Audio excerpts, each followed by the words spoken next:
The following is brought to you by the Social Suplex Podcast Network. Hello, this is Zack Sabre Jr., New Japan Cup winner 2018. And you're listening to Keeping It Strong Style with my mates. Enjoy.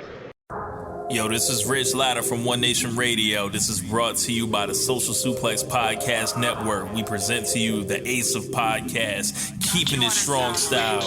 Let's go. It's the Ace of Podcasts, Keeping It Strong Style. Covering New Japan, they ready to hold it down. Jeremy Donovan and the young boy Josh. Come and hit a job out and bury all the frauds. From the Tokyo Dome over to the G1. Social Suplex is the network where we can get it done. I'ma chill and let them have it, cause this is just an intro. Keeping the strong style, 6 stars from the get-go, boy. Yeah, from Tampa Bay to the Tokyo Dome, this is Keeping It Strong Style with your hosts, Jeremy Donovan and the young boy Joshua Smith. And thank you for listening. Welcome to Keeping It Strong Style, the ace of podcasts on the Social Suplex Podcast Network. Jeremy Donovan here with the young boy Josh Smith. On today's show, we'll be reviewing nights 5 through 10 of the New Japan Cup, answering your questions and covering all the latest news in the world of New Japan Pro Wrestling. You can support our show by subscribing to the Social Suplex Podcast Network or to Keeping It Strong Style on the podcast app of your choice and leaving us a rating and review. You can also get all the podcasts and columns over at socialsuplex.com. Check out our Pro Wrestling Tees store, prowrestlingtees.com/socialsuplex. That's where you can get your official Keeping It Strong Style t-shirt. If you enjoy this podcast, please consider making a one-time or monthly donation by visiting socialsuplex.com/donate and click the donate button under the Keeping It Strong Style logo. This week's episode is brought to you by the NJPW EXT, the only browser extension for NJPWWorld.com, with features like dark mode, improved translations and layouts, custom and share playlists, synchronized viewing parties, and much, much more. It takes NJPW World to the next level. Visit njpwext.us today for details. Young boy, how you doing, man? I am trying to make it all work, man. I'm trying to make it all work. You know what I went out and did this week? What'd you do this week? I kicked it back to 2001 middle school style, and I bought myself a planner. Wow. Because I literally cannot keep up with everything that's going on between work, extracurriculars, advancements in my career, so study time, self-education, plus wrestling, plus actually doing wrestling, plus New Japan and having a girlfriend. Yeah, blah, blah, blah. It just keeps going on and on. It's impossible. So I'm literally having to make some tough decisions every day and just jot it all down and then do it. Yeah, man. Dude, adulting sucks. Oh, bro, you know what? Only old people say adulting. Do you know that that's one of those things that we say millennials, but Gen Zers don't say? No, I didn't know that. Yeah. I'm learning there's stuff that I know apparently the laugh emoji with the tears, that's a no-go. You don't do that. Yeah, you're fucking lame if you do that. They send the skull and crossbones. Skull and crossbones. I'm dead from laughing. Yeah, kind of dead. Thing. Or you can send the cry face. See, that's one I don't like. People send the cry face emoji to let everybody know that they're laughing so hard that they're over emotional about it, or they're shook or whatever. But I don't give a fuck. I send that. I send the cry laugh emojis. I send them I send both versions back to back to back. Ba ba ba ba ba. I just hit them like I'm fucking Kenta. Pa pa pa pa pa pa pa. I don't give a fuck. Oh man. Well, yeah. Adulting's one of those things only old people say now. Well, we're getting up there, bro. We're fucking I saw this thing today. It was when you're 32 and you're trying to figure out how you've been alive for 5 different decades. And then I thought about it. I was 80s, 90s, 2000s. Holy crap! I've been alive in 5 different decades. What's going on? It's crazy, man. But speaking of your life and adulting, we had an interesting question here from Kyle Martin. He says, honestly, I've been wondering this for a long while now. The first episode of yours I caught, Jeremy, you said something like, young boy, how you doing? And then Josh briefly brings up the opening minutes that he was getting sued. I think it's been like 2 years since then. So do you mind if I ask what happened now? Oh, man. Was that in the first episode that he caught or the first episode we ever did? That he caught. Oh, yeah. So, okay. Okay. So here's what happened. When I was young, I purchased a vehicle that I thought I could afford, and then life took a drastic turn, and I was not able to afford that vehicle. It got repossessed, and then, collection people start hitting me up, but like, bro, to this day, like, I've got an okay credit score now because I make payments on stuff, but I've never used credit. I've never used credit in my entire life. And like, I don't have credit cards, but I've got a decent credit score, but like, I say that to say this. I don't give a fuck about credit. So like when they would threaten me and be like, this will go on your record for blah, blah, blah. I'm like, I don't care. I'm not paying. You took my car. I'm not paying for the car after you took the car. Like, you took it. We're square. You got it back, man. We're good. We good. We good. You got it back.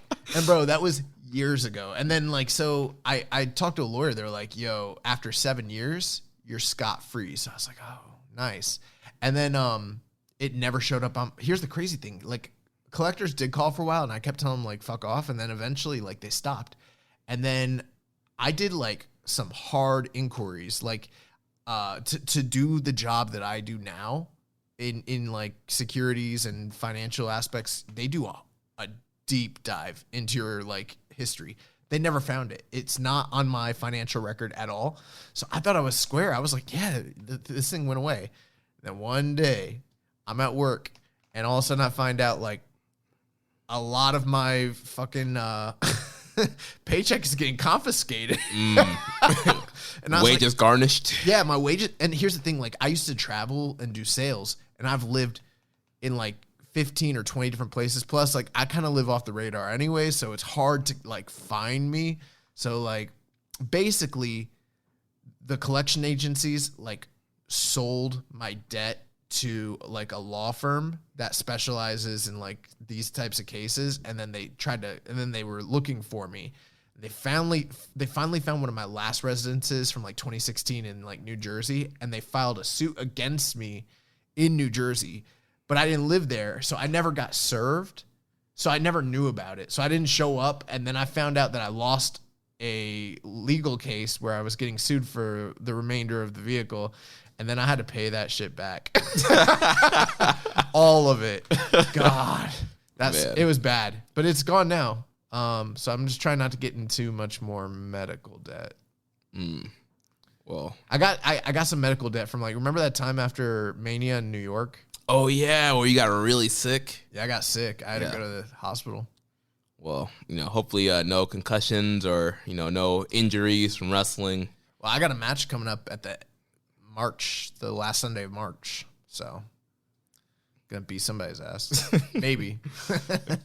Well, Kyle, thanks for bringing that story back up. Yeah, thanks for putting me in the good mood to do this show. I'm really appreciate it, Kyle. That's some long-term story there for your listeners. I'm sure a lot of listeners like Kyle have been wondering what happened there. And so, 2 years later, you get the conclusion of what happened when the young boy got sued. Basically, I did a job. That's what happened. All right, well, let's start talking about New Japan here. Open up a question here from Dom Hui 101. Thoughts on the New Japan Cup so far? So, first round's done, second round's done. We had the first two quarterfinals today. What's been your overall thoughts on this year's tournament so far? I think it's been a real mixed bag. I think a lot of the concerns we had going into this have been founded at this point. I think that... it's not rocket science. Some of these things are very obvious. Like, they're running a plethora of shows, and it's really hard to keep up with this many shows. So, it's fine if you're like, we're basically some cherry picking motherfuckers right now. We're literally just watching the tournament matches, which is fine. But like, there is context that is occurring in these undercards, and we're missing it. So I feel like, this is like one of the least qualified shows I've ever felt like we were doing, where it's like we watched all the tournament matches, we know the stories, but like kind of not, because I don't know what Taichi's doing. And I don't know what, I don't know what Nagata's doing. Like, it's weird. So, and the clap crowds and running like Corkin so many times and all these smaller venues, they're not like really hot. So it doesn't have that big fight feel for this tournament. Yeah, that's the one thing that really hurts. It's like, the match is like, it's popping off. People are slapping each other. They're chopping each other. We get some strong lariats. But, you just don't get that roar of the crowd or the girls kind of screaming. It just, you don't feel that energy. And so it's hard to really get into the matches sometimes. Yeah. This White Tide Belgian white beer that is literally literally a ripoff of Blue Moon. It even has like the same logo of colors. Got it at Aldi. It's pretty close. It's pretty good. It's pretty good. I read on Beer Advocate that like it was like rated decent. It was like mid. So I was like, I'll try it. But yeah, it's pretty good. One other thing, just the actual quality of the matches has been super inconsistent. Like you have some really great matches, and then you have some average matches, pretty good, and then you got some bad matches, and they're from the usual offenders. We'll get into it, but your Evils, your Yanos, those guys. Yeah. And so it's been, no one feels hot to me. That's the one, except for maybe Shingo. Yeah, I think Shingo's the only guy that feels hot. Coming off the Okada match, the Goto match, and then the Kenta match today, like he's been very consistent. All 3 matches, I would say, above 4 stars or above. So I think he's feeling hot. It's not just the quality of the matches, because, like, for instance, Will Ospreay is having quality matches, and some other guys are too.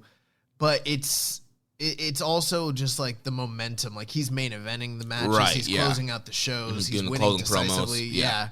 He feels like he's kind of on fire right now. I didn't pick him to win this thing, although he was like a close second. I mean, I knocked him out in the first round. Yeah. Jay kind of feels hot too. I could see them doing him and Jay as the final. Yeah, they could. So we'll see. But yeah, overall, I've enjoyed the tournament overall. I think overall match quality has been pretty good. Like you mentioned, there are some lows there. We'll talk about some of the ones that happened these past few nights with the normal victims, like you mentioned, like Yano. But overall, we've been getting a lot of matches that have been in that 3.5 to 3.75, and then some that are going to that 4-star range, 4.5 range. Obviously, we'll talk about Ospreay and Sabre, phenomenal matchup there. And so there's been a lot of very high stuff, some stuff in the middle, and some very low stuff. I will say this, since we've been covering this show, in my opinion, this is the weakest New Japan Cup we've had so far. Even with some good matches, I don't think this holds. And granted, it makes sense why. Look at the schedule, look at the venues, look at some of the seedings, and it's no surprise. Like it's not even. I think last year's tournament that was also in front of there was no crowd, right? Yeah, the majority of the tournament was empty arena. Yes, and I felt like that was a better tournament than this one, even if this one has peaked a little bit higher. Yeah, I mean, I'm not disappointed with this tournament, but I do agree with you that that definitely we've reviewed better tournaments over the years, but overall, I've been satisfied. But for the New Japan Cup, this is the only other New Japan Cup technically that I would say is worse than this was like the USA one on Strong. Right. Since we've been doing this show, I think every other New Japan Cup that we've covered has been, way better than this. Yeah.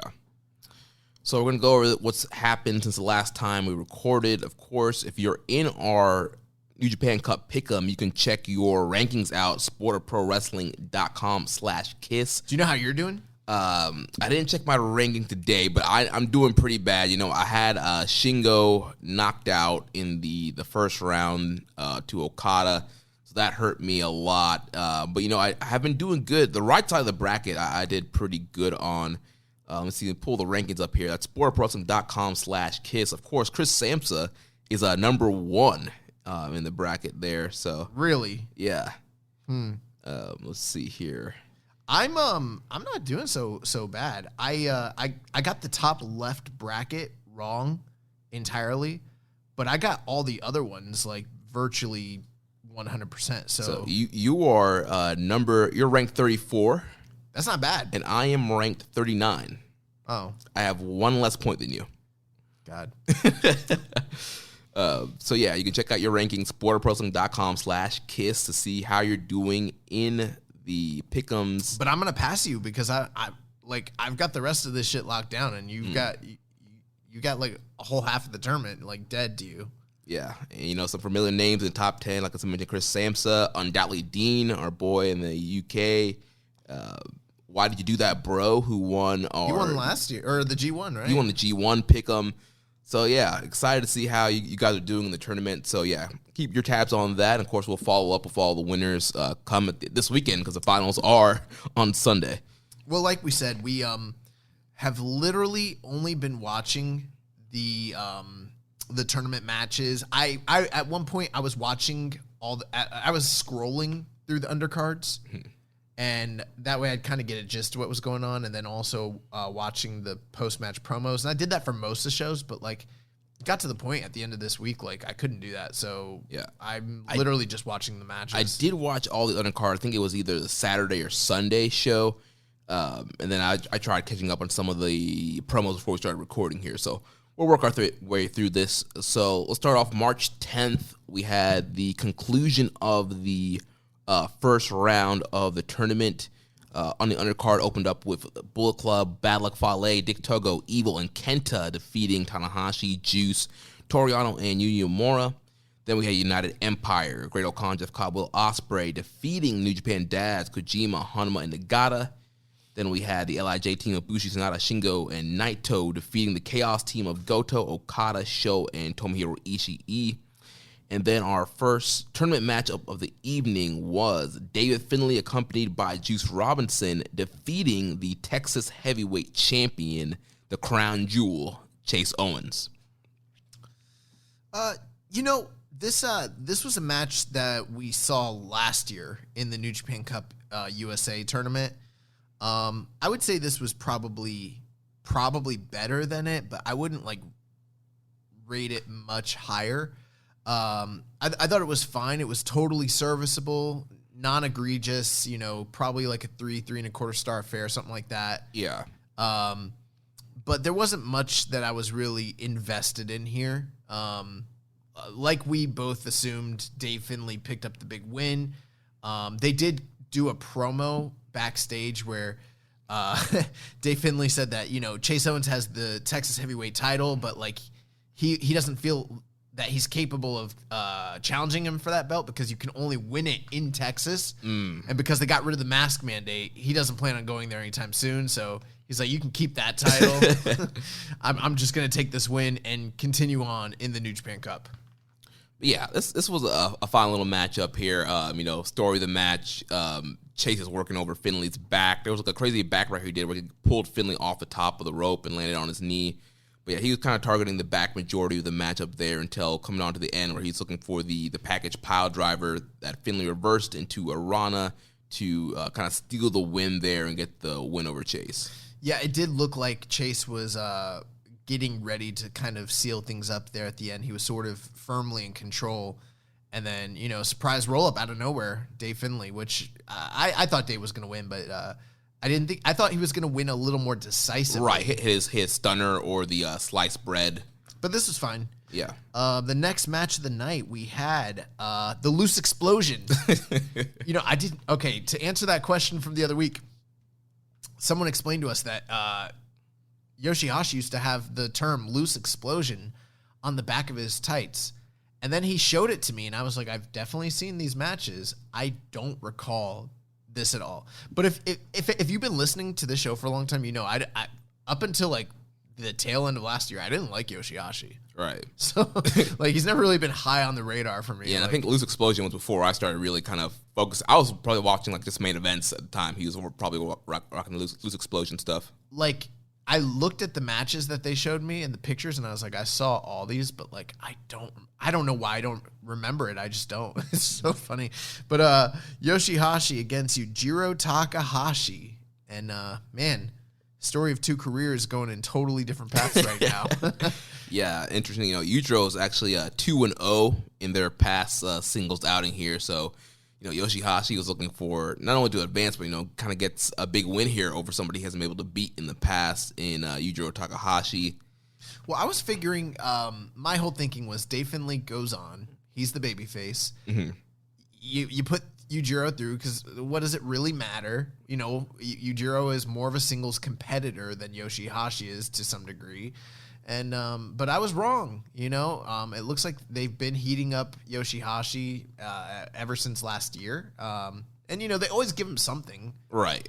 But, they've really been giving him a lot more focus since he seemed to be sort of revitalized, reinvigorated, and, putting in great performances. And I thought this match, I didn't like it as much as the match prior, but it was fine. Again. Right. It's, again, a decent little matchup here. Your gentleman's 3. It wasn't bad, but it wasn't blow away. This crowd on this night was terrible. They were dead. Yeah, it was dead. This was actually one of the worst nights of the tournament, especially since it was like three matches back to back to back that I just wasn't really impressed with, and a couple of them I wanted to be. Yeah. Yoshihashi, he gets the win here with the Karma. Hits the Karma on Yujiro. Beats the guy he hasn't been able to beat before and advances on into the tournament. Then we move on to the main event of the evening here. We had Switchblade Jay White defeating Toa Hanare 24 minutes and 46 seconds. So this was a match where, Toa Hanare, he's a guy that we've been waiting for them to sort of, I don't even want to use the term pull the trigger because that has too much like a connotation that like they're going to really just soar with him or like skyrocket him. And that's not really what I think even on this show we've been asking for. It's more like utilize him. Find some sort of utility role. Right. Where this guy can be utilized. Every time I see him in multi-mans, I think he looks great. He's improved his physique. He's extended. He went to Thailand to learn Muay Thai. Yeah, and I think he integrates some of those Muay Thai maneuvers a lot better than maybe, say, other individuals who have similar backgrounds. And, he works hard. He's turned down other opportunities in the past. He's stuck around. He even cut a promo at the end of this match talking about this. And for whatever reason, I don't know why, but management just doesn't seem to have faith in the guy. And yeah, he's been just stagnant. Yeah, treading water. Yeah, he graduated from being a young lion, got his gimmick, and he's just kind of been in the same spot. And it's like, why? Like, this guy can go. We see him in the matches with guys like Ishii and Shingo and some of these, never guys, and he performs really well when he's given the chance.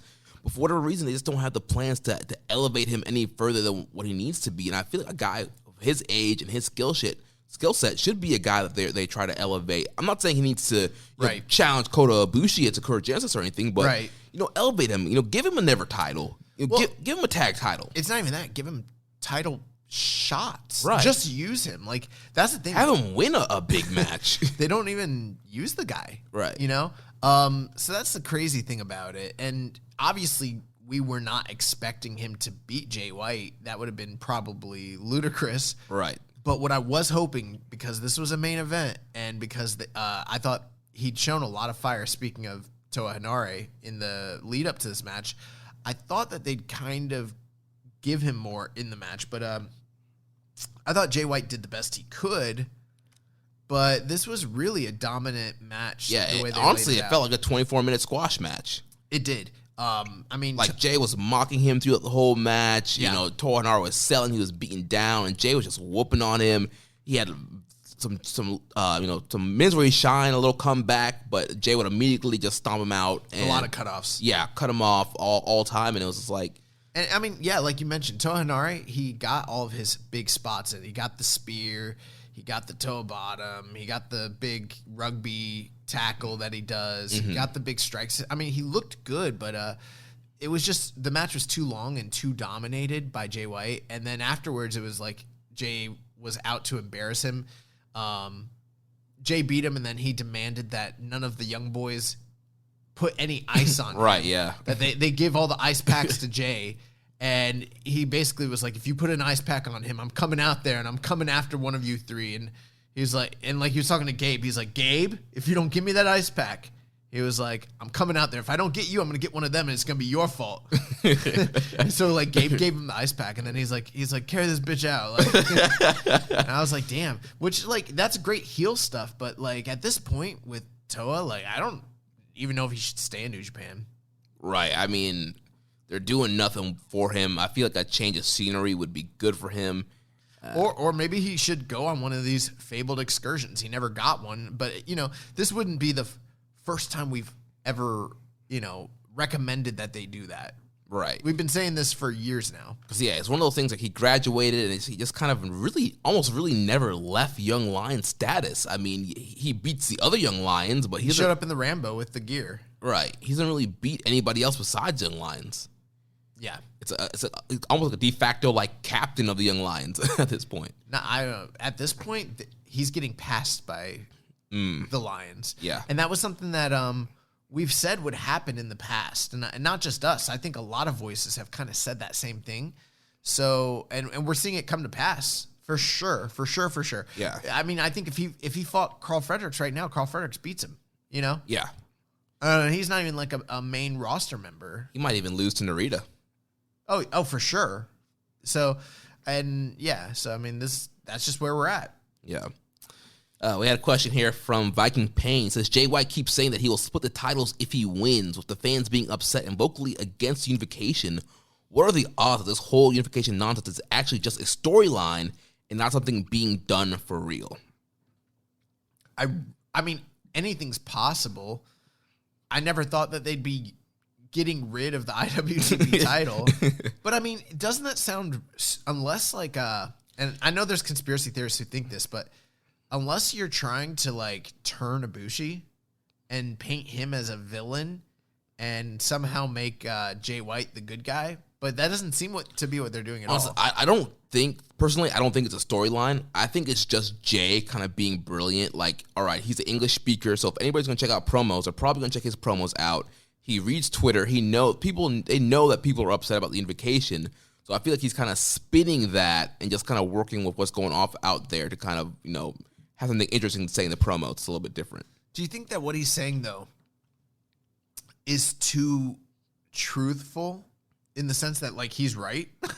It might be. Yeah, he's talking about, wanting to save the legacy of Tanahashi, save the legacy of all former IC and heavyweight champions. But, he doesn't really care about that. He only cares about his own. He's really self-interested. But, right. But what he's saying rings true completely. Very often, Jay White kind of treads on that sort of, like, line of, like, being a heel who actually makes sense and, like, says things that, like, you kind of get behind. And I think that that's sort of a situation here. But I think it would be kind of stupid if they made all this big deal about them unifying the titles, telling all these stories, and then they don't pull the trigger. And trust me, I don't want them to do it. Right. I at this point, I wish that they would simply do it, because they already said they're going to do it. We're at the point where it's like there's no going back. But just come out and say that the IWGP lineage is going to continue. Right. I mean, I don't have to paint the examples or explain them, because I've already given them in the past, but we've seen this happen in many companies when titles are unified, that one title's lineage continues. Oh, you know what I hated? WWE used to do this thing where they would have title unifications, and then the shittier title's lineage was the one that continued. They did it when they unified the women's and the Divas title. They kept the Divas. They kept the Divas lineage. Yeah. And when they unified the SmackDown and the Raw tag team titles, and the Raw one was the World lineage. Went back to like Tony Gurria and all these guys. That was the World lineage.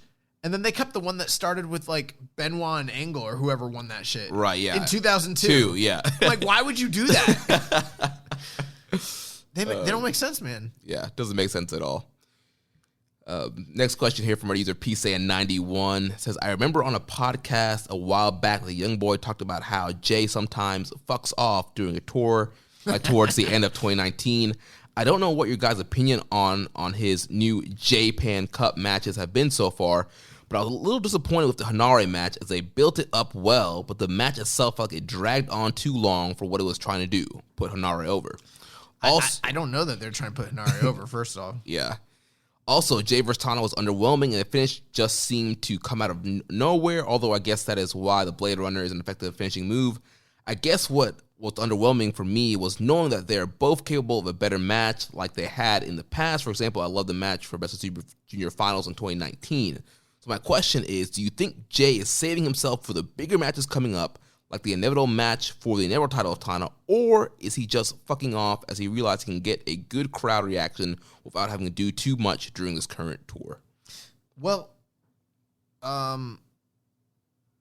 just to be clear, those are the same thing. So him saving himself for bigger matches is him fucking off.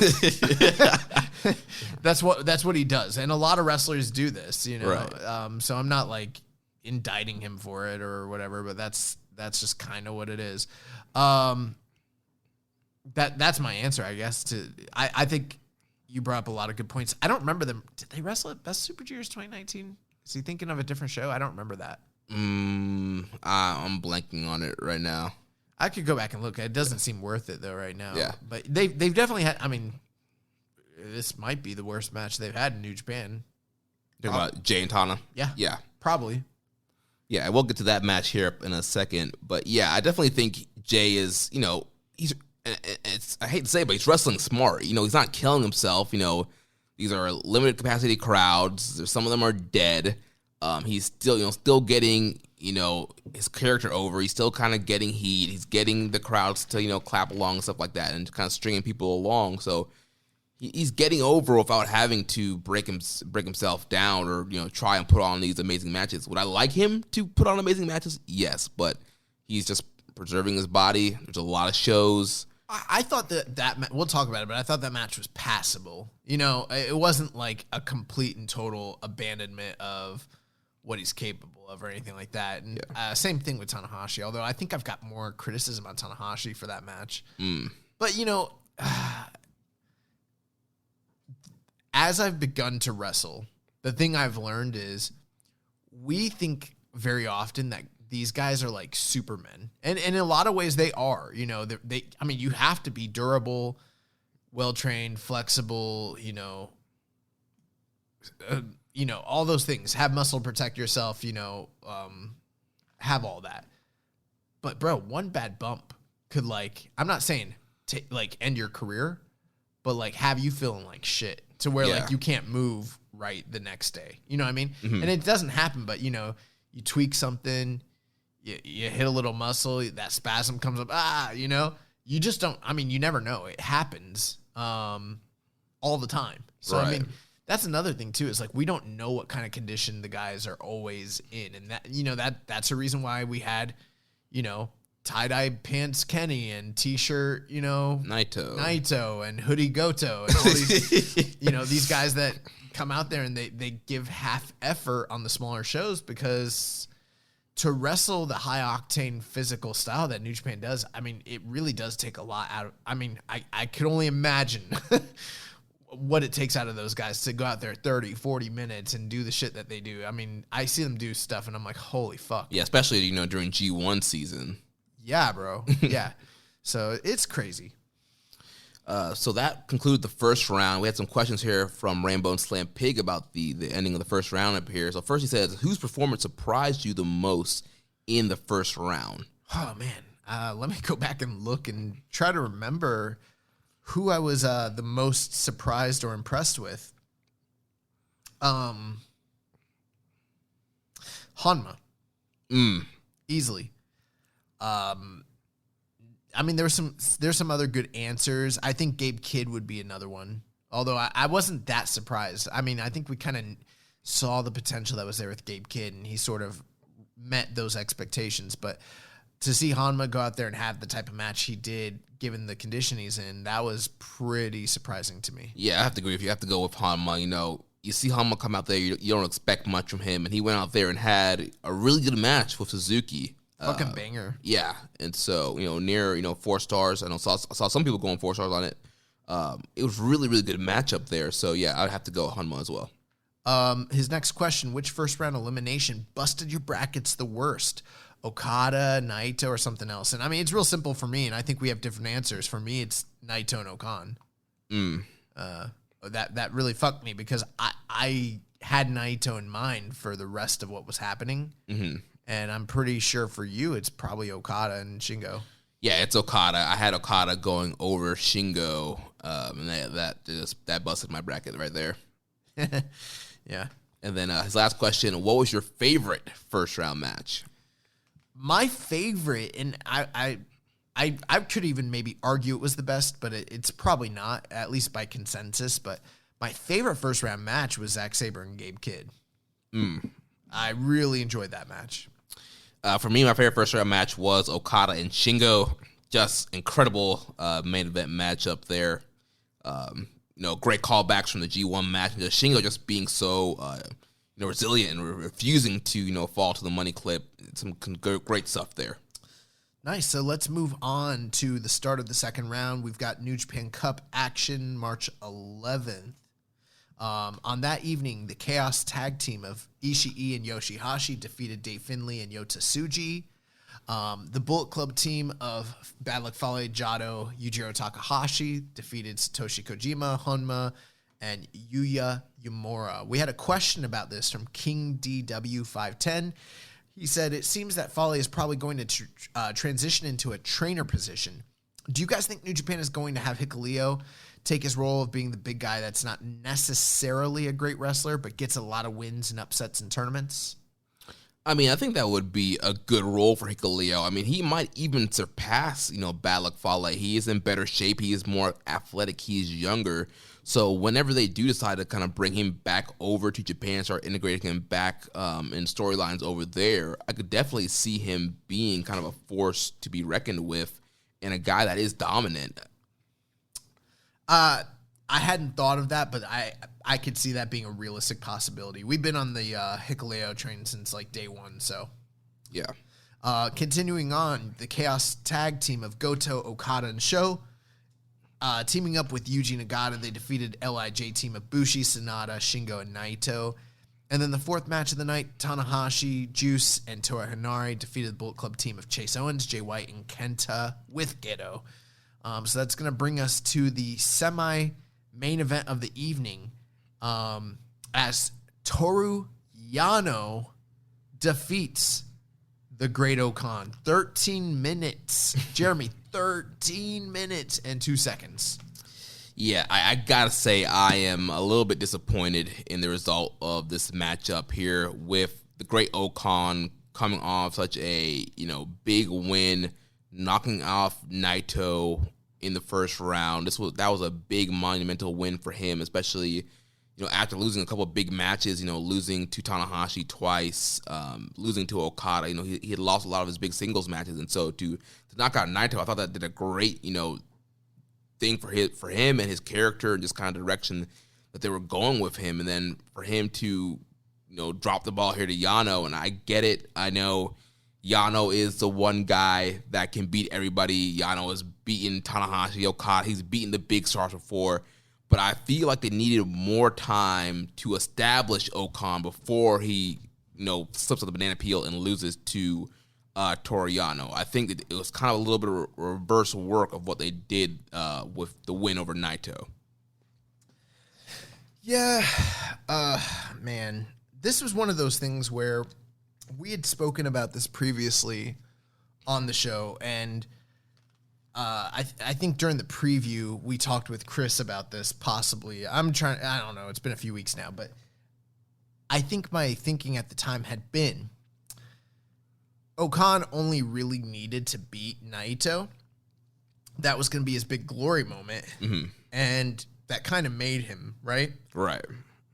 And so my thinking after that was it didn't matter if he lost afterwards because he already beat a big star Naito and kind of had like a made, program, or at least, down the road something to kind of cling to. But I wasn't betting on the fact that Yano would be the guy he lost to. Right. Now, you could chalk it up to It's not the most damaging thing in the world, but this is essentially what I agree with the point you made. I think it's basically 50-50 booking in a sense. Yeah. Where you give the guy a big win, and then you give him an inconsequential loss, but it deflates all the air out of his balloon almost immediately. I'm not saying he needed to go on this big dominant win, but give him something. Give him a little run.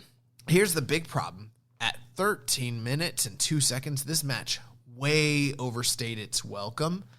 And because it lasted so long, there wasn't even necessarily that sense of plausible deniability. Like, oh, this... He rolled him up in 30 seconds or whatever. Right. And that might have been too short. I mean, they kind of put themselves in a tricky situation even booking this match to begin with. Right. You know? And I think this finish, too, just made Okan look stupid as well. Bro, I don't even remember the finish. I watched the match. I'm trying to think back. Like, so, I remember all the tape spots and everything. Also, what the fuck's up with Great Okan carrying, like, a pair of scissors in his fucking... Like, that's my move. That's when I'm out, like, running out on the streets, town and country, carry scissors in my shorts. Well, yeah, so the scissors came into the finish here. So Yano had got his ponytail tied up in the guardrail. Oh, I remember now. Now it's coming back to me. Yeah, I gets the scissors. He cuts his braid, runs back in. He's about to stab Yano with the scissors. Yano ducks, mule kicks Okan, spares him in the back, and gets a roll up for the win. Like, I think that the thinking here was this was a protection move. Mm-hmm. Because, like you said, he slipped on a banana peel and then womp, lost. But they did it so soon after a big win. And not just the fact that, like, if he'd beaten Tanahashi and then Naito and then had this little slip up, no big deal. Right. But what it makes it feel like the Naito win was the anomaly. And all these other losses that he's accrued are what's regular. Right, like the Naito win was a fluke. Yeah, that's the fluke. Yeah. This doesn't feel like the fluke, even though that's what they were aiming for. Right. Long term, no one's going to really remember this, but also, is anyone going to remember the Naito win? I don't know how much. I mean, they're going to have to. They got their work cut out for them, and like, that's not the whole point of what they're trying to do. The point was to get him over and elevate him, and instead, this is why I called it 50-50, because with 50-50 booking, nobody gets over, and it's like... Right, it's almost like a stalemate. He's right where he was. Right, yeah. Even though he's not supposed to be. He beat Naito. This should be a big deal. But then he got beat by Yano. In a dumb way, yeah. I know logically it should be like this was a fluke and he's fine, and I think that's what they're going for. But it didn't feel that way when it was done. I mean, it felt stupid. The previous booking is what's hurt this match. Like, had he beaten Tanahashi, had he beaten Okada, had he won some of these big singles matches that he had, but all right, they've given him a lot. It's okay, one slip up, but he's lost in every big match except the Naito match, and then now he's losing again. So it's like, I know a lot of long-term New Japan fans are probably like, but it's Yano. He can beat anybody. He's the master thief, blah, blah, blah. And I get that, and that's true, but they shouldn't have done that to Okan right now. He wasn't ready for it. He wasn't ready. He wasn't ready for Okan, or for Yano. Yeah. Remember fucking Leo Rush she wasn't ready for Asuka. Oh, yeah. Oh, man. So that was that. So Yano advances to the quarterfinals. And then the main event of the evening, we had Evil with Dick Togo defeating the Hatchet, Jeff Cobb, 20-30 minutes, 8 seconds. So off the air, I might have said this on the air last week. I'm losing track of my days. But off the air, you and I were talking about it. And I was like, I keep saying on the show, when Evil's matched up with like a new opponent or someone that's promising him, I was like, that could be good, And this is coming from a guy that's never liked Evil since the day I started seeing him basically. Mm-hmm. But every now and again, I know that he's capable in the right circumstance with the right opponent of pulling off something that is plausibly passable, Right. But I keep forgetting that, like, I sometimes judge Evil off the old Evil metrics and not on the new Bullet Club version with the Bullet Club shenanigans and the Gato shit. And I should stop clinging to the idea that at some point he might just on one night decide to kind of like switch it up and deviate from the formula that they've cultivated. Mm-hmm. Because maybe like a year or two ago, if this was a G1 match in the middle on like night 11, this could have been a little banger. Yeah, Evil Cobb could have been a little banger. I'm not saying like anything crazy, but you know, maybe 3.5, three and three quarters. Nice little match. This was not that shit at all. The only person I was I was impressed with Cobb. Cobb did some cool ass shit in this match, but other than that, this match sucked. Yeah. Oh, before you get to this, one thing I want to say. Dave bearing the fuck out of Yano Okan. Now, granted, Okan and Yano sucked.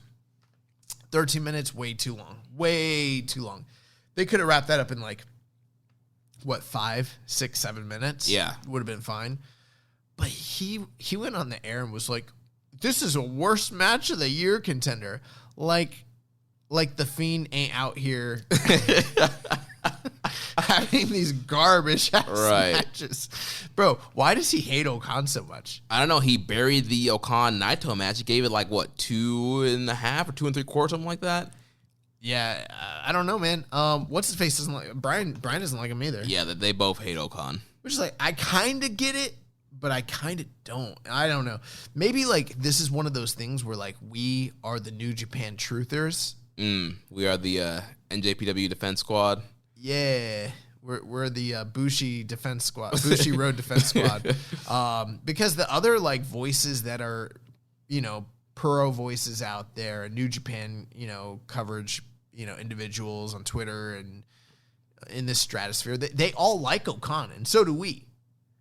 But yeah, some of these more casual types that are covering it, they don't fuck with this guy. Yeah, but like, it's just too much. Like they're overdoing it because sure, I get why you might not like him, but don't pretend like this was the absolute worst garbage you've seen all year when WWE puts out the worst fucking shit right on a consistent, bro, this weekend, Fastlane's gonna fucking outdo, like, I don't even really, I heard a couple matches on there and I was like, holy fuck, it's gonna outdo tenfold what this match was. So what is he talking about? He's given it too much hyperbole, bro. Yeah. Anyways, back to Evil and Cobb. Yeah, so this matchup, you know, the normal kind of Evil tropes, you know, the stupid baseball chair spot on the outside, which is why isn't that a DQ? I still don't know. Oh, well, actually, Kevin Kelly did a good job explaining this. He said, here's why. Because previously you could use a weapon in the crowd. And then you weren't allowed to necessarily use a weapon in the ring area on the outside. That was like kind of grounds for a DQ, although we see people break it all the time. Mm-hmm. But because they're not allowed to fight in the actual crowd because of COVID protocols, they've loosened their already very loose rules when it comes to, you know, interference and weapon use on the outside of the ring. I don't know if that's like what they have said, but like that's honestly the best explanation. That's his explanation, yeah. And I was like, okay, so I guess that's what they're doing. But like you mentioned, Cobb did some cool stuff. There was one belly to belly where like Evil almost dropped on his head. I was like, oh my gosh. He did a really sick double body slam where he put Dick Togo on his shoulders. Yes, double. And then he got Evil slam up there too, and fucking power slammed them. That was sick. How about this? One thing I hate about this, okay, it's really cool that Dick Togo is probably making like major league money right now in the like later stages of his illustrious career. Mm-hmm. But all these people probably think Dick Togo sucks. Right. All the new fans. All these newer fans think Dick Togo's like lame as fuck. You know, it's like if you only saw Harley race when he was like managing like Lex Luger and you didn't see him, you know, in the late 70s, early 80s. Like, God. I wish and you know what? Dick Togo's still really good. He goes like in Michinoku Pro or wherever the fuck he's at and tears it up, but they got him here like, you know, being a stooge. Sucks. Yeah. I mean, get your money, man, but whatever. I don't know. Yeah, and of course here we had a ref bump, which led into that spot you talked about where Cobb was able to slam both guys there. And then we had Yujiro Takahashi coming off of commentary to distract the referee. That helps Evil to escape toward the islands, hits a low blow, and hits Cobb with the everything is evil. 1, 2, 3. He defeats Cobb.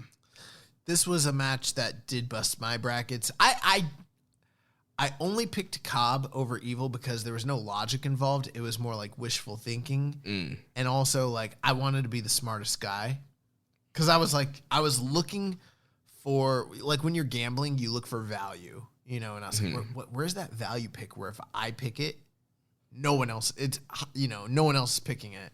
That will set my bracket apart from everybody else's so I can win whatever it is we're giving to people. But this was one that fucked me. Like, I should have known, bro. Evil fucked off all New Japan Cup last year, and he's fucking off all New Japan Cup this year. Yeah, that's why I had him in the Final Four. Yeah, well, you're probably right. So that's where he's at now. He beats Jeff Cobb here and advances on to the quarterfinals. Yeah. So March 13th, let's get it going. Yeah, so start off with the Chaos team of Ishii, Yano, and Yoshihashi defeating Dave Finlay, Gabriel Kidd, and Yota Tsuji. Then we had the United Empire defeating Suzuki-gun, Doki, Taichi, and Zack Sabre Jr. Now, I might be wrong here. I think that this is kind of where Taichi's distaste and like ongoing like anger towards the United Empire stemming from, because for the rest of the tour, from what I'm seeing online, yeah, he's burying them. Yeah, he's fucking burying them. He's pissed. Yeah, he's like, your stupid little faction. This is like, they're so boring. I do love that guys have like the autonomy to kind of like go out there and just say whatever the fuck they want to say. But yeah, you call that a faction? Yeah, he's like burying the United Empire backstage. Yep. So then we had L.I.J., Bushi, Sanada, and Naito defeating Okada, Sho, and Yuji Nagata. Then we had Bullet Club with a Bad Luck Fale, Evil, and Jay White defeating Tanahashi, Juice Robinson, and Toa Hanare. Then the semi-main event, we had first tournament match of the night, second round action here as Kenta defeated Minoru Suzuki, 16 minutes, 50 seconds. First singles match between these two in New Japan. Second ever. The last time was 16 years ago in Pro Wrestling Noah. And, where Kenta and Suzuki are both at, and their careers are quite different. I mean, Kenta was in the infancy stages of his career at the time. And Suzuki was like pretty much basically just returned to pro wrestling from his shoot fighting, career. So quite a bit different at this point in 2021. But this was a match where a lot of interesting things happened. Kenta came out. He started the match reading a newspaper. Yeah, he was reading the newspaper doing Suzuki's entrance. Yeah, I didn't really get the whole reference to that. I watched this with English commentary. Kevin Kelly didn't seem to understand, but they were just like the gall, the audacity, the brashness. I think it's just Kenta being disrespectful. Yeah, pretty much. Kenta did cut some pretty great promos in the backstage before this match. He kept talking about like how Suzuki wasn't focused on him and like he needed to be like paying attention because Kenta was going to be his ass. And he's like, the fans don't the fans don't care about your socks. Yeah. Cause he wears those Instagram posts or whatever, right? Yeah. I don't know if he's paid by them, but he wears Stance socks, which actually I've had one pair of Stance socks and I loved them. So I get why he stands for them. But anyways, so he's like, yeah, anyway, so Kenta and Suzuki, the match started. I thought it was a bit too slow for my pace or for my taste. I think, I don't know who laid the match out, but this felt more of like a Kenta-style match for the first half. Towards the second half, it really got heated up. The thing towards the tail end of the match that stuck out the most for me, though, was Kenta and Suzuki were fucking slapping the shit out of each other. I mean, hard as piss. Like, one thing I I think it was Kevin Kelly recently, or no, I'm sorry, it was Dave Meltzer. Dave was on his show singing the praises of Shingo, as he should, and he was talking about how crisp his strikes are, and he said that he has the best sounding, looking, and most effective elbow strikes in all of pro wrestling. That's not even close to true, bro. Nobody throws elbow strikes like Minoru Suzuki. Yeah. Like, it's insane. But him and Kenta, there was like one point where they were just like, they were both hitting each other so hard. I was like, bro, you can easily get a fucking concussion from hitting someone open face. I got slapped one time by, I'll just say it, Mike Seidel fucking slapped me right in the face, like hard. I think he was meaning to slap me like in the neck, which is like the safe spot, but he slapped me right in the fucking face. And I've never been hit in pro wrestling like that before. I mean, I've like taken a grazing punch or whatever, but like he fucking mollywopped me. And bro, like there's so much force with an open hand. It's a different kind of force, but like remember at Final Battle, Zack Sabre like gave Jonathan Gresham, he gave him concussion. Yeah. Like you can fuck somebody up with those slaps. And like all this tournament, like I'm glad Suzuki's out because like there was those pictures of him and Hanma, and Hanma's whole face looked disfigured. Yeah. Like, he's fucking laying into people. He's sadistic, man. There's a reason they call him Murder Grandpa. Yeah, man. And then right when the match was like heating up, they're hitting each other and it's going crazy. Kenta just picks Suzuki up, GTSs him 1, 2, 3, and it's over, which was cool and it was fine, but it felt a little sudden, and not sudden in a way where it was like, oh my God, it came out of nowhere. Yeah, it came out of nowhere. It was just like, oh, that was it. Yeah. And it was a very similar finish to the one that Suzuki and Shingo used in their match during the finals of the G1 last year, which wasn't that long ago. So it kind of reminded me of that. Overall, I thought it was a good match, but I thought it had some pacing issues. Yeah, and it felt it's a little clunky to me. Yeah. Like I feel like they weren't kind of quite on the same page as far as maybe communication, or maybe kind of how some things were laid out or how they work together. Like you mentioned, only the second singles match in their career, and so maybe not the best chemistry. Kenta was like, I'm calling this shit, brother. And Suzuki's like, fuck you, I'm calling this. Look, like, this doesn't work for me. And they're like, all right, well, let's just slap each other. All right. We'll call it in the ring. But yeah, I mean, it was a good match, but I think this is one of these matches that was really hyped up. You know, people were really excited to see Kenta and Suzuki, and I think we're expecting a little bit more. Like you mentioned, it definitely had that Kenta kind of slow pace, a lot of powdering at the beginning. And then Suzuki was almost a de facto babyface in this match, where he got kind of cut off a lot and did a lot of selling until they got to the slap fest portion of the match. Yeah, I mean, I'm not going to complain too much, but I'm not going to overpraise the match. There were some things I liked, some things I didn't like, but I was glad. Ultimately, I'm glad Kenta continued on. You know, I saw some people that wanted Suzuki and Shingo again, but we just got 3 of those last year. Right. And I could be wrong, but I've never seen, up until this week, I'd never seen Kenta and Shingo in singles action. I don't know if they've ever fought out. Like, I doubt they have, just based on, you know, Kenta never went to, like, I think he went to Dragon Gate like once and hated it. So I don't think they've wrestled before this week. Yeah, his promos on Shingo have been hilarious too. I haven't seen any of his promos on Shingo. What has he been saying? He's talking about how much he hates Shingo. He's like, why does he call himself a dragon? He's like, that would be like if my name was Jack Russell and I called myself a cat. He's like, it makes no sense. That's funny. Yeah, he's just burying Shingo.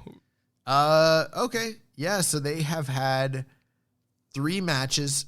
One prior match in Dragon Gate in 2008. It was Kenta, but this was the first singles match between Kenta and Shingo. So it was the first time they wrestled, though, 2008, was Kenta and Taiji Ishimori against BB Hulk and Shingo Takagi, New Hazard, for the GHC Junior Heavyweight Tag Team titles. So, yeah, and I think that's the time where Kenta went there and like buried the promotion or whatever, because he didn't like he didn't want to be in a minor league company. But Speaking of Shingo, let's talk about this main event here on March 13th. We had Shingo Takagi defeating Hiroki Goto, 23 minutes, 51 seconds. I really enjoyed this match up here. There's just a lot of urgency in this match, even from the beginning of the match. They're doing shoulder tackles, elbow exchanges. They're teasing the finishes right at the beginning of the match here. And you just feel like this was an important match for both guys, especially Goto, kind of being relegated in the tag division and really hasn't had a really big singles moment in a while.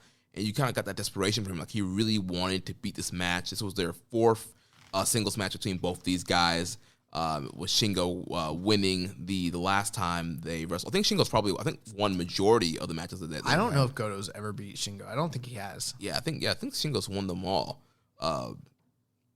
And so, just the urgency that Goto was showing here. And these guys were throwing bombs, throwing big moves. Shingo showing the ultimate disrespect, using an elevated GTR at one point to try and get a win here. Yeah, I thought this match was good. Very, very good. I thought it was borderline great. I think Shingo and Goto, they have a lot of chemistry. Mm-hmm. People kind of forget about Goto. You kind of gave one of your recommended match of the week last week and involved a big, match from his past. And, I think more modern fans are not totally aware of the whole history of Goto. Right. When it comes to New Japan. But, he's one of those guys where he's kind of treading water and then they put him in a big spot when he's needed to be. And he knocks it out of the park more often than not. And that's kind of what we got here. I thought it played very well off the previous, never matches that these two have had. And I thought it was very exciting. Yeah, the crowd seemed to be very into it. This was a better, these two matches back-to-back were very good. And, every time Shingo I think of anybody that I've ever seen in New Japan, nobody takes the pumping bomber as well from Shingo as Goto does. Right, yeah. Every time he just does an amazing job selling. Of course, the best one was that one G1 match where he just flipped inside out. It made Shingo look like a monster here. And like I mentioned, Shingo had that elevated GTR, which led into the pumping bomber. Then the last of the dragon drills Goto. 1, 2, 3. Shingo advances. This match was very hard hitting. A lot of big moves, a lot of big suplexes, striking.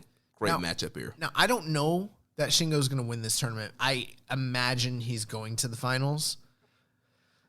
But it kind of has similar vibes to other winners. Shibata, Zack Sabre, Naito. Guys that are building up this momentum throughout the tournament where if you're paying attention, you can kind of see it coming. Right. I don't think he's the only one, but they're doing a really good job with him. And it almost feels like if he doesn't win, it might be a little bit of a disappointment at this point. Right. I kind of thought it was a little too on the nose, given how everyone was banking on the idea that there's a story with Ibushi running through LIJ and the teases of the match between the two of them on previous tours. I was that seems a little too obvious, but sometimes that's what New Japan does. Sometimes they give us the obvious stuff, and if that's where they're going, they're doing a good job of it. Right. Question here from Viking Pain. It says, Shingo isn't the new Ishii or Suzuki. He's the new Shibata. Meaning, barring a catastrophic injury, he's going to be right up there with the big four and be a big-time player going forward. They have the chance to really cement him as a new main event star like what they did with Shibata if Shingo wins it all. Ospreay is fantastic and a once-in-a-generation talent, but Shingo is really hot right now, and in my opinion, the wrestler of the year so far. So he should win. Thoughts? I think those are some great, insights. I don't know if I think he's the new Shibata. I think he's the first Shingo. I don't think that there's been anybody like him in this company necessarily. I mean, we've kind of talked about how hesitant the company is to go with outsiders for whatever reason. I mean, especially nationalistic outsiders. This is a guy that had his whole career made in Dragon Gate. But with that being said, his talent is undeniable. And so they are having to utilize him and push him because his talent speaks for himself. Why that doesn't work for Ishii, I don't know. But I do see the correlation here that Viking Pain's trying to make. Something, yeah. Yeah, Shibata was mainly a never guy, had the hard-hitting never matches, never title matches, and then that New Japan Cup happened, had that match with Okada at Sakura Genesis, kind of, that was that big kind of defining moment for him. But, I don't agree with that whole narrative. The narrative that lives in a lot of fans' minds that after that match, Shibata was going to be made and it was going to be his year and he was going to be a future IWGP champion and he was going to be a big four guy. I don't think that was ever going to happen. I really don't, because look who was around at the same time. Kenny Omega, Tanahashi, Naito, Okada. They were never going to put Shibata in the spots that they put those guys. It wasn't going to fucking happen. Right. This is an offshoot. Yeah. I'm just putting it out there. I do think that they were elevating him from the lower mid never area. Mm-hmm. And I think that they were going to keep him around as like IC level. Possibly. Yeah. Yeah. I could see that. I think he was going to be around as a guy that they used as upper mid, Mm-hmm. I don't know.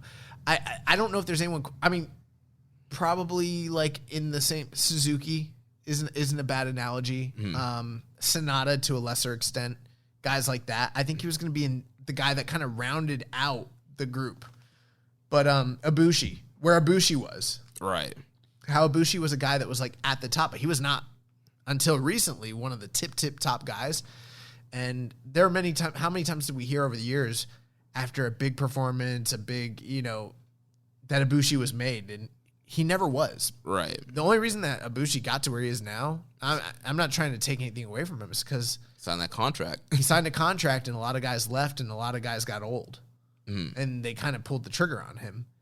But like, I don't know, man. I think about where Shibata was, and I love Shibata, but it's like Jay White was on the horizon, Ibushi was on the horizon, Will Ospreay's on the horizon.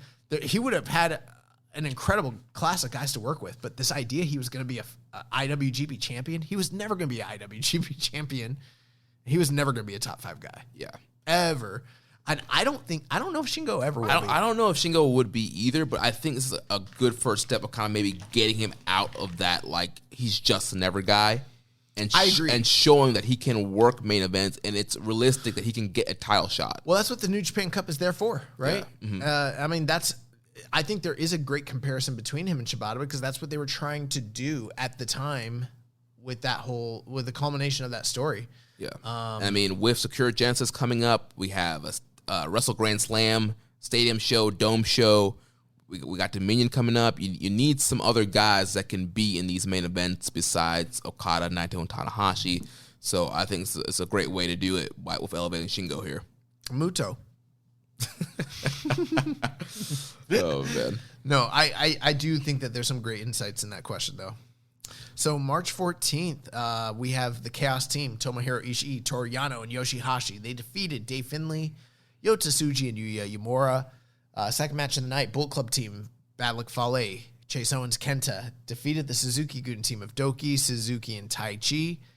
Third match of the night, Chaos, Goto, Okada, and Sho, without their fourth wheel Nagata, defeated the LIJ team of Bushi, Shingo, and Naito. And the fourth match of the night, Tanahashi, Juice Robinson, and Toa Henare defeated the Bullet Club team of Evil, Jay White, and Yujiro Takahashi. So that brings us to our semi-main event with Sonata defeating Yuji Nagata 18 minutes and 18 seconds. Yeah, no surprise here, Sonata getting the win. This was very similar to the singles match that they had. It was like eerily similar to that match. Right, they had a few weeks ago. It was a fine match here, nothing special. Again, kind of a gentleman's three guys. Both these guys kind of hitting their big spots here. I was really impressed with Sonata in the Ishii matchup, and he showed a lot of fire there and kind of wrestled more of a never style. And so I was kind of hoping we would see some of that fire kind of spill over to this matchup with Nagata, who's obviously kind of notorious with the never style as well. But he kind of resorted back to just, kind of regular Sonata, doing the same old spots, TKO, the moonsault and all that stuff. And so, yeah. I mean, this match, I'm sorry. I was letting you finish. Yeah. I'm good. Yeah, this match was very, very, very similar to the match that Sonata and Yuji Nagata had. What was that, Castle Attack tour? Yeah, it was on the road to one of the road to Castle Attacks when Naito was hurt. I mean, this was probably a little bit longer, I'm guessing, or at least it felt a little bit longer. Yeah. I thought Sonata looked fine. I thought Yuji Nagata looked good. I mostly enjoyed the early chain grappling stuff, the stuff in the middle. It was like the same problems I had the first time. It was like there was all this leg work, it didn't get sold, and then the closing stretch was very good, and then it just kind of ended. I don't really have a lot to say here. I mean, it was like probably, I don't know, 3 1/4 again. Yeah, like 3 1/4, yeah. And, everyone kind of knew Sonata was going to defeat Yuji Nagata. I wish they would have maybe changed it up from the match they had like a few weeks prior, but they probably just figured like nobody saw that shit. Let's just run it back, whatever. Yeah. But yeah, it was fine. You know what I wish they would have done is I wish that they would have done Ishii Nagata in the first round. Had Ishii knock out Nagata, they have a banger, then you do Ishii Sonata in the second round. And then what, like have Sonata Tsuji? Yeah. Yeah, that sounds better to me. And then you get two Ishii matches instead of one. Yeah, but I mean, I don't know. What's funny is the Nagata Tsuji match is better than this match. Right, yeah. Anyways, let's move on to the main event. Highly anticipated match between Will Ospreay and Zack Sabre Jr. They faced off in a little feud of the, we called it a feud of the year contender last year, as they were battling over the Rev Pro heavyweight British title. Will Ospreay comes in this match as that champion. This is obviously a New Japan Cup second round match. Roles are kind of reversed. We're seeing Will Ospreay as a heel going up against another heel in Zack Sabre Jr. Will Ospreay defeats Zack Sabre Jr. 21 minutes and 23 seconds. Very noteworthy match. A lot to kind of dig into and talk about here. Jeremy, what were your thoughts? Zack Sabre and Will Ospreay do not miss. This was another fantastic matchup between these guys. Love both of their matches that they had in 2019 on the that tour. I'm blanking on which tour it was, but they wrestled in New Japan and they had the Rev Pro show matchup where Will beat Sabre. But these guys just have a history of just having great matches with each other. I love the pacing of the match. I mean, straight out the get-go, you have Ospreay, dropping Sabre out of the ring, hitting a plancha, and then you hitting the pip Cheerio back in the ring real quick, attempting an Oz cutter, and just these guys were just going kind of balls to the wall in the first 30 seconds. A really frantic, high-paced start to the matchup there. And then it's a lot of great grappling and wrestling. And we saw this in the Ospreay-Sabre matches in 2019 where Ospreay did more grappling than high flying and just really proved to people that he's not just a spot monkey, that he's a great wrestler. So there's a lot of great wrestling between these guys here. Obviously, Sabre working the submission game here. That was something I heard Dave mention as he was saying how this was unlike any match they've ever had before. And I was like, well, how do you know? They've had like a lot of matches. Did you see them all? But I was also thinking like, this wasn't exactly the same story, or even the exact same style, but we saw a lot of things that they did previously. I don't know. Yeah, a lot of the grappling was stuff that we've seen previously. Big moment in the match. Ospreay kicks out the Zack Driver. Zack Driver that was a big deal. That's like his finisher. Right. That's his impact finisher. Right, and that was a move that they protected during when Zack was mainly a singles guy. I don't know that I've seen anybody kick out of it. I mean, I feel like maybe Naito's kicked out of it, but maybe not. I know he's beaten Naito with it. Didn't Okada kick out of it? I don't even know if he was doing it. Maybe. But it's a protected move. Yeah. And of course, Ospreay gets his nose busted open at some point during this match. Now, that's the crazy thing. I went into this match watching it, knowing that there was going to be a nasty nose break and a bloody moment. So I'm waiting all match long. And like every time I see like, this just shows you how good, there are certain things that like wrestlers will look out for. And they're like things that I don't think other people like notice, but like I'll look at where wrestlers put their faces now. Because it matters a lot where you put your face when you take moves, you know? Right.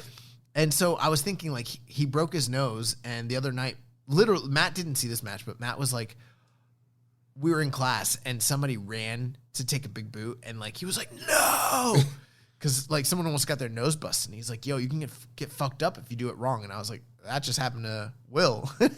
So I was like looking out for it the whole match, and I never saw, there wasn't, okay, so right before the Zach driver, there was a front face bump that Will took a little fast, and I think maybe he broke it off the La Mystica. That's what it was. Yeah. I thought maybe that could have been it, but here's the thing. When he came up off of that, no blood at all. Where the blood started was Zach hits him with the Zach driver, he kicks out, and there's blood everywhere. And it did. I watched that spot like 3 times, and I mean, anything can happen. That's what I was mentioning earlier on the show. When you're wrestling, literally, like, it might not have been a huge impact. It might have been like a straight elbow in the middle of him grabbing his face that I might not notice, but it just fucks up the nose. It's possible. But it didn't look like I saw anything in that move from the way he did it, that it just kind of came from out of nowhere. Yeah, it was really surprising. Yeah, because he went to the Zach driver into the triangle. Yes, and he was fucking, he was already like leaking everywhere. Right, because the Mystica was before the Zach driver, and then he had him in that double arm bar. Right, and then Osprey got free, and then he hit the Zach driver there. But the thing is, maybe he did break his nose earlier, and then the blood just didn't start until he went upside down. Yeah. But it's hard to know because, again, you would think if he broke his nose, the blood would have started immediately. Kevin Kelly actually alluded to the match that we set as our recommended match the other week, the one Chris Samsa gave us, where he talked about Shinsuke Nakamura beating Fale with a busted open face. But remember, in that match, we could see exactly what Fale headbutted Nakamura down on the cross arm breaker. Right. This one, I've watched it a few times now, or at least the spot, and I couldn't like ascertain what caused it. But yeah, just, phenomenal matchup here. Coming on towards the end, Sabre, he hits the Oz cutter off the top. He goes for a springboard cover off the top, hits a rolling elbow, and then the Stormbreaker to get the win here. He has a new name for one of those elbow strikes. What was it? I watched this one in Japanese commentary, so. Gotcha. I watched it with English, and it's that move that he hit Tenzan with. It's not the it's like the reverse from behind elbow. Right, yeah, the Chris Hero behind the elbow, yeah. Yeah, and he did that in this match as well, and it's called like, I don't know, I guess we'll learn the name soon, but Kevin Kelly like threw it out into the zeitgeist, so I don't know what it was. Gotcha. But it's gonna be like one of his things going forward. The new setup for the Stormbreaker. A new signature strike. Yeah. Yeah. I really, really, really, really enjoyed this match. For me, this is the best match of the tournament so far. I think it's gonna be very hard for most of the pairings that are on paper to outdo this, except for maybe Shingo and Will. Mm-hmm. Just really excellent stuff here. I mean, I've seen a lot of people hype it up, talking about, best match of the year that they've seen, best match in months and months and months. I don't know if it completely lives up to as high as some of the heights that we got early in January, around New Beginning and around like Wrestle Kingdom time. It wasn't that long ago. People kind of forgot that stuff happened. Right. But this was just fucking excellent. I mean, I'm probably somewhere between 4.5, 4 3/4. I went 4 3/4. I'm a coward. I couldn't go the full 5. I don't think I'd go the full 5 just because, I don't know, was it sometimes with the tournament match, there's not enough build, there's not enough atmosphere, there's not enough, definitely not enough atmosphere here. Yes. But the match was just excellent. And one of the things I liked was like, oftentimes when you have two heels, you'll see one guy playing more the face, you know, a la AJ Styles against Minoru Suzuki. You know, AJ's a heel, but he's more clearly, or even Suzuki against Kenny Omega. Like Kenny and AJ are more, you know, resigned to being chicken shit, so they're sort of the de facto face, whereas like Suzuki's the juggernaut, so he's the heel. I liked this in the sense that neither guy really abandoned their heeldom ways. Right. They kind of just both embraced the fact that they were heels, but it didn't detract from the match because they were both so dynamic, so athletic, and so just keyed in. Like, dude, they were doing sequences that were like 1, 2, 3, 4, 5, 6, 7, 8, 9, 10, 11, 12 moves deep. Mm-hmm. And there's no spot for them to like call the shit. It's all improvised. And it's just going. They're reading each other. And I mean, like, one thing I like is that New Japan is now acknowledging that they've had many matches in the past where Will has won. Remember last year they were saying Will never beat him before? Right. But, you know, good job to Kevin Kelly and Chris Samsa, actually, because Chris is like, actually. But one of the things I liked about the story was Will came in there with the arm injury. They were saying they're saying it's a shoulder injury sustained in his no DQ match against Kojima. Right. And I did see the multi-man before.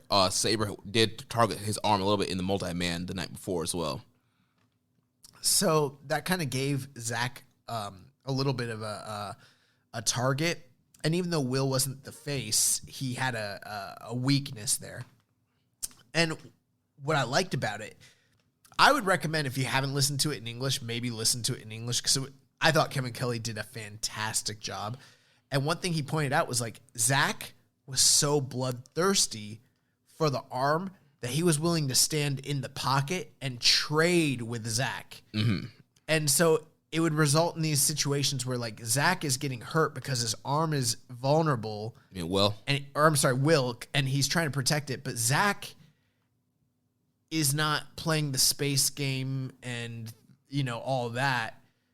And because of that, he's ending up taking all these big shots from a much bigger Will Ospreay now. And I think we've talked about it before in the show. That happens with Zach a lot. Zach will get in there and want to strike with these guys who are bigger and better strikers than him. Right. And it's his downfall. He always gets knocked down. But that's true. And I thought of that. But here's where it's a little different. Many times that's a prideful thing. Right. You know, that's a cocky, arrogant thing where he's like, I'm going to fucking stand in front of you because I'm Zach and I can, and then he can't. This was more like, I'm standing in front of you taking these strikes so I can get that fucking arm. Right. Because if I'm out here, how am I going to get to the arm? Right. And I loved that. And then Will is like desperate because everything he's doing, like everything Zach's doing is working. And Will is like literally trying. Dude, there was one point where I thought that Sabre was going to beat him. And I was thinking, we've seen Zach upset guys many times. And I was thinking, oh, well, you know, they got some big shows coming up. They have the Rev Pro title. You can beat Zach and you can run it back and you could have Zach challenge for the Rev Pro title on one of these shows. This was just excellent all around.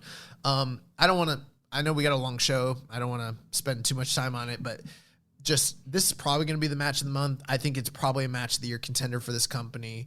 If you haven't seen it, high recommendation. Will Ospreay eventually wins with Stormbreaker, and it kind of came out of nowhere. Zach was like alive right until the very, very end. There was one cell where Will dropped Zach, and Zach is like just corpsing, and like his arms are stiff, and he's looking up, and he's like just gone. And I love that. Like I was like, I'm definitely doing that shit. But Will's nose, man, it just exploded. He bled everywhere. And then after the match, he's like cutting a promo with, you know, a towel over his face. And I was wondering if, you know, given some of his political inclinations, I don't know if he's been wearing a mask or not. It's like, this is the first time he's worn a mask. I don't know. But he cut a promo talking about how like this proves undoubtedly he's the greatest British wrestler of all times, ever, of all of them. Fuck off, Johnny Saint. Fuck off, Rollerball Rocka. Dynamite Kid, fuck you. It's all about Will motherfucking Ospreay. Zach who? William Regal who? Nigel McGuinness, bitch. So this was great, man. Really great. Yeah, and so, I was very curious to kind of see if, what the future of Will's, in this tournament was going to be with the nose and how damaged it was. Right. He did wrestle the next night that we're going to talk about here on March 15th. And I did see some backstage promos, and the whole kind of thing now is he's talking about, he's getting ready to face Sonata in the next matchup. And he's like, no, Sonata, you are a great grappler. There's no reason that you need to punch me in the face. We can just have a nice little wrestling match. Oh, shit. They're going to work this nose over. Right. And so in the whole tag match, he's like, telling Sonata, please don't work the nose. Please don't hit me in the nose. Let's just wrestle. And so he's making a really big deal out of it, which makes me think, I'm sure obviously it's damaged, but I don't think it's probably as messed up as it probably could be, because that's coming the whole focal point now, his match and his promos and stuff like that. So it's going to be interesting to see kind of how that story plays out when they actually have the singles match. Yeah, that will be interesting to see what happens. A lot of people are concerned with this injury as to whether or not Will would be able to continue, with a lot of people speculating that he's slotted to go deep. Obviously he's going into the third round, so he's not that far away. But, I think some people think, like me, thought and still think he's probably winning. Yeah. And then suddenly it's like, well, will he even be able to continue? So, right. And that was why I brought up the thing with Matt, because Matt literally said, you go to work for a company and you don't. Now, I'm not saying this is what happened with Will. This is totally different. But he was like, you go to take a move that you should know how to take, and then you take it wrong, and then you break your fucking nose. He's like, the person who's unprofessional isn't the person that gave you the boot or the clothesline or whatever the fuck it is. It's you who didn't know how to take it right, because now your nose busted, and now you can't work the next night. So now that's money out of everybody's pocket on the entire card and the fans. That's your fucking fault. So when he said that, I was like, oh shit. And I was like waiting. I was like, I wonder if Will fucked up. Like, is Will fucking the company? But I didn't see. My eye's not that trained, but I didn't see anything personally that indicated that. It seems like one of those freak accidents. Yeah. Yeah. Well, let's move on to March 15th here. Show opened up. We had Doki, Despi, and Suzuki defeating Jado, Kenta, and Taiji Shimori. Then we had United Empire defeating Taichi, Kanemaru, and Zack Sabre Jr. Then we had LIJ, Ibushi, Sanada, and Shingo defeating Goto, Taguchi, and Yuji Nagata. Then the semi-main event, the matchup for the New Japan Cup, we had David Finlay with Juice Robinson defeating Yoshihashi 16 minutes and 12 seconds. So this one is very interesting in that when I go to Grapple and I look at the score for this match, 3.27. That means they thought and there were 66 votes. So the 66 people that saw this, the average, aggregate, total between them, they thought this was basically a 3.25 star match. I'm much higher on this match than everybody that voted on this. I thought personally that Yoshihashi and Dave Finlay went out there with chips on their shoulders to prove that they were both on that Doki shit. I ain't going back. And they went out there and they tore the fucking house down. Now, the crowd didn't react like they tore the house down. But I'm telling you, they were a little bit more spirited when they clapped. Dude, the chain wrestling at the beginning of this match was excellent. The story that they told was excellent. The back and forths, the close calls, many close submission spots. Seemed like Yoshihashi had Dave Finlay's number.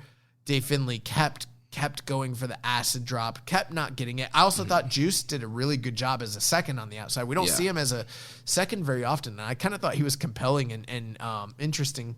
And then at the end, there are many times where like Dave Finlay dropped Yoshihashi with big, some of his big signatures, and it looked like Yoshihashi was done.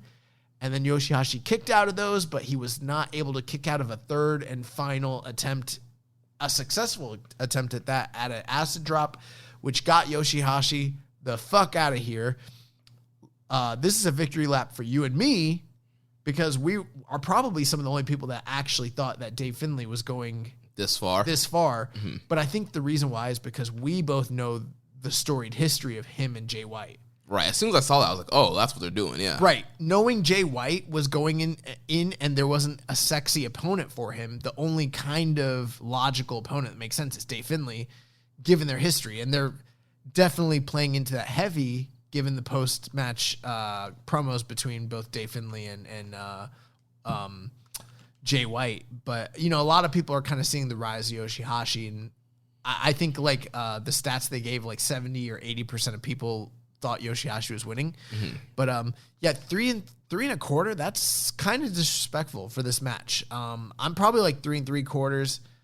I don't know. I could go the full 4, but I thought that this really, I'm guessing the reason that it was rated so low is a lot of people thought Yoshihashi was going to win and they were disappointed when Dave Finlay won. And B, neither of these guys are seen as top line guys. And so sometimes non-top line guys get non-top line ratings because there's not as much investment.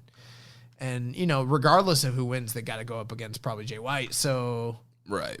But I really enjoyed this match. I was surprised at how good this was. I was in the 3.5 range. I thought that both guys worked really hard. I mean, we already talked about how, Yoshihashi, since winning the Never Six-Man title, has really just stepped his game up. And, Dave Finlay kind of, coming back here in New Japan, he's been mainly on strong and he's been hurt, kind of coming back. And so this tournament's been a real time for him to shine here, especially in the singles role, because we normally would see him teaming up with Juice. And so I thought both guys made the most out of the opportunity. Like you mentioned, this was kind of a scrap here. And both of these guys, I felt like they, like you mentioned, they kind of had a chip on their shoulders going out here, worked really hard, and had a very good match here. Yeah, I completely agree with that. Very impressed with both guys. We had a question from Muzza. He asked, with how impressive Dave Finlay has been for me and how much he has improved, could you see him being in a G1? Comparing to last year's block, I would take him over Yujiro for certain. Well, I definitely agree with you there, Muzza. I would take David Finlay over Yujiro as well. We should play a game where we go through the entire personnel roster list and ask, Yujiro and see what happens. Right. Yujiro or retired Liger. Retired Liger. Take fucking retired Liger. Yujiro or Milano Collection 18. I'm taking Milano. Yujiro or Miho Abe. Fucking take Miho Abe. But whether or not Dave Finlay gets in a G1, I think it just all depends on who they have to choose from. Are they going to get some big guys in this year? He's a guy that always kind of makes a cut and block, doesn't quite make the cut. I don't know. I don't think he's ever been close to being considered. I think that he will, if you want my honest opinion, I'm not saying it's impossible, but the likelihood, this reminds me of when Taichi was starting to kind of gear up a couple years ago, and then he didn't make it. Right. It was what was that, 2018? Yeah, probably. And people, it was 2018. And people were pissed because they were like, what the fuck, Mm-hmm. But then the next year, it was undoubt. You couldn't, and then he had a terrible record. Yeah. And then the next year he went in and he had a pretty good record. And now he's kind of seen as an upper guy, Mm-hmm. So that's sort of how this company works. Dave Finlay came back from that injury, that long layoff. And after, returning, we thought that he was, poised for a big, comeback, and then he kind of got jobbed out by Archer almost immediately, and then was sort of relegated to the tag team ranks after that, and then COVID-19 happened. During that time, he has worked extensively on not only expanding his wrestling skills and his wrestling moveset, but also improving his physique and his conditioning, and it's really showing. And he's also showing a lot more fire in his matches promos and on his great. promos. Yeah. So I think that stuff really is starting to come through to management, which is great. And I hope it even like inspires some more from Juice, because like the Juice we're getting now, I think since Juice lost to Mox at Super Juniors, he's never been the same. Mm-hmm. And I would like for him to go back to that period, you know? Right. And I'm glad you mentioned Finley improving on his wrestling, because one thing he's been using in a lot of his matches lately is the Granby roll, which is a move that's used a lot in amateur wrestling, which I love. It's a great roll-up, and he's been using that a lot. What is it? The Granby roll. It's the roll where you grab the guy and you roll through with them? Yeah. I do that. Yeah, it's dope. I didn't know that was like a real, like, legit amateur thing. We do it. Well, you know, Matt, we do it in class all the time. I just thought that was a pro wrestling thing. No, it's kind of hard to do depending on who you're wrestling, and so yeah. Well, it's not hard when the guy's feeding for it. Exactly. It's hard when the guy's not feeding for it, or it's a shoot. Like, bro, I'm trying to do this cool Granby roll. Come on, go for me. That's fucking funny. So yeah, I'm Come digging on, bro, that. sell for me, brother. Come on, work with me, brother. Oh my god, yeah, that's funny. But yeah, Dave Finley, man. I think that they really started to kind of give him this little push, starting with last year's New Japan Cup USA, and we're starting to see that kind of cultivate here. I don't know how, but the thing is, I don't want to say it holds him back, but like he's a tag team guy at the same time, so that's the one thing. He's kind of like in between those two worlds. So yeah. Main event here of this show, the conclusion of the second round, we had Switchblade Jay White defeating Hiroshi Tanahashi in 19 minutes and 54 seconds. A lot of this build to this matchup had to do with both men's physiques throughout the multi-mans. And bro, what the fuck's going on with Hiroshi Tanahashi? I don't know. Jay, was making fun of, the little bit of extra, belly fat there that Tanahashi had around the midsection there, and was kind of puffing his stomach out to make fun of Tanahashi. I get concerned because like Tanahashi will be like, looking terrible, right, at one point, and then 3 weeks later he's just fucking shredded. And I'm like always thinking like, man, he's really putting in like work, getting himself ready.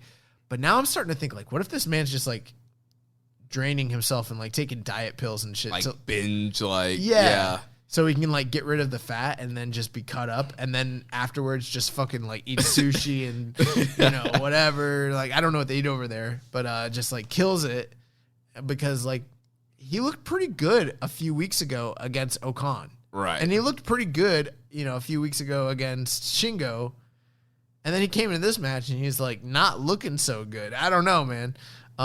It's just weird. Like, I guess it's harder at that age to like. He still looks good, but right. But then also next to Jay, who's like absolutely shredded, bro. Shit, like Jay's what I aspire to be. Yeah, like I want to be fucking Jay White. So yeah, Jay's been fat shaming the Ace here, making Tana feel bad about his little bit extra.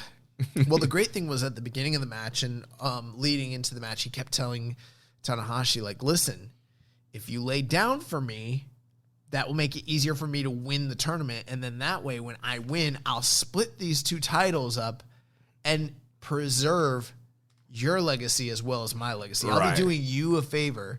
So then the match started, and he like kind of made his plea to Tanahashi, and Tanahashi laid down, and Kevin Kelly was just like, I never in a million years.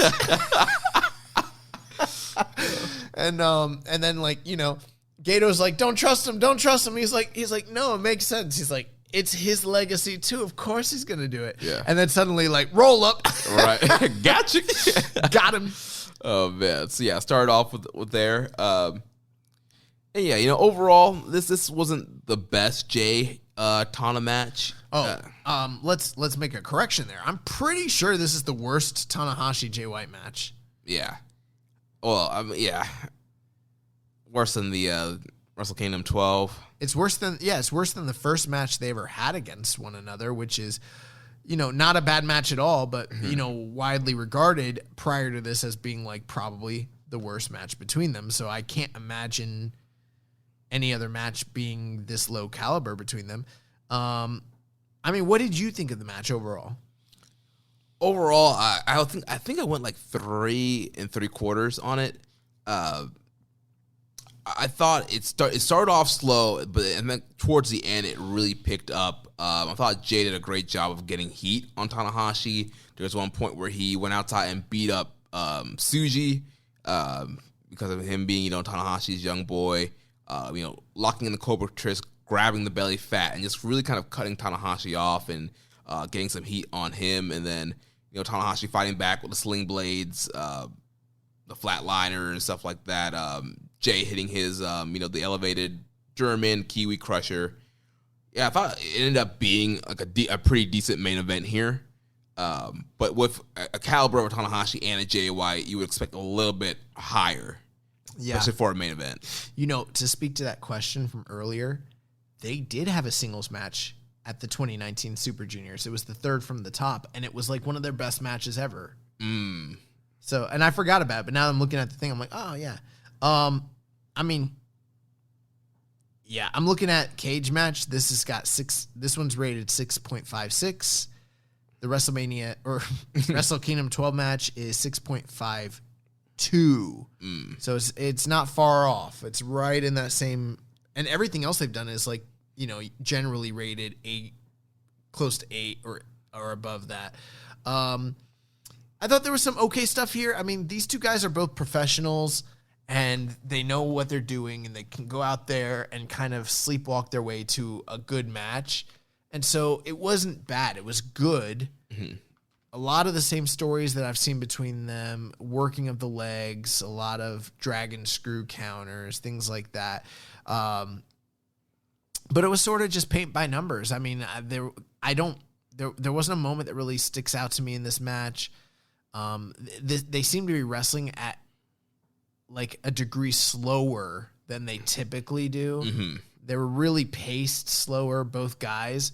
I don't want to, I love Tanahashi. That's my guy, but this just didn't really feel like he was firing on all cylinders. I don't know if maybe he's potentially banged up, possibly from that like Shingo match a couple months back. Could be a lack of crowd energy too. That could be part of it. I don't know what the deal was here, but this just didn't really seem to work for me. In fact, I'll take it a step further. I like Dave Finlay and Yoshihashi match better than this match.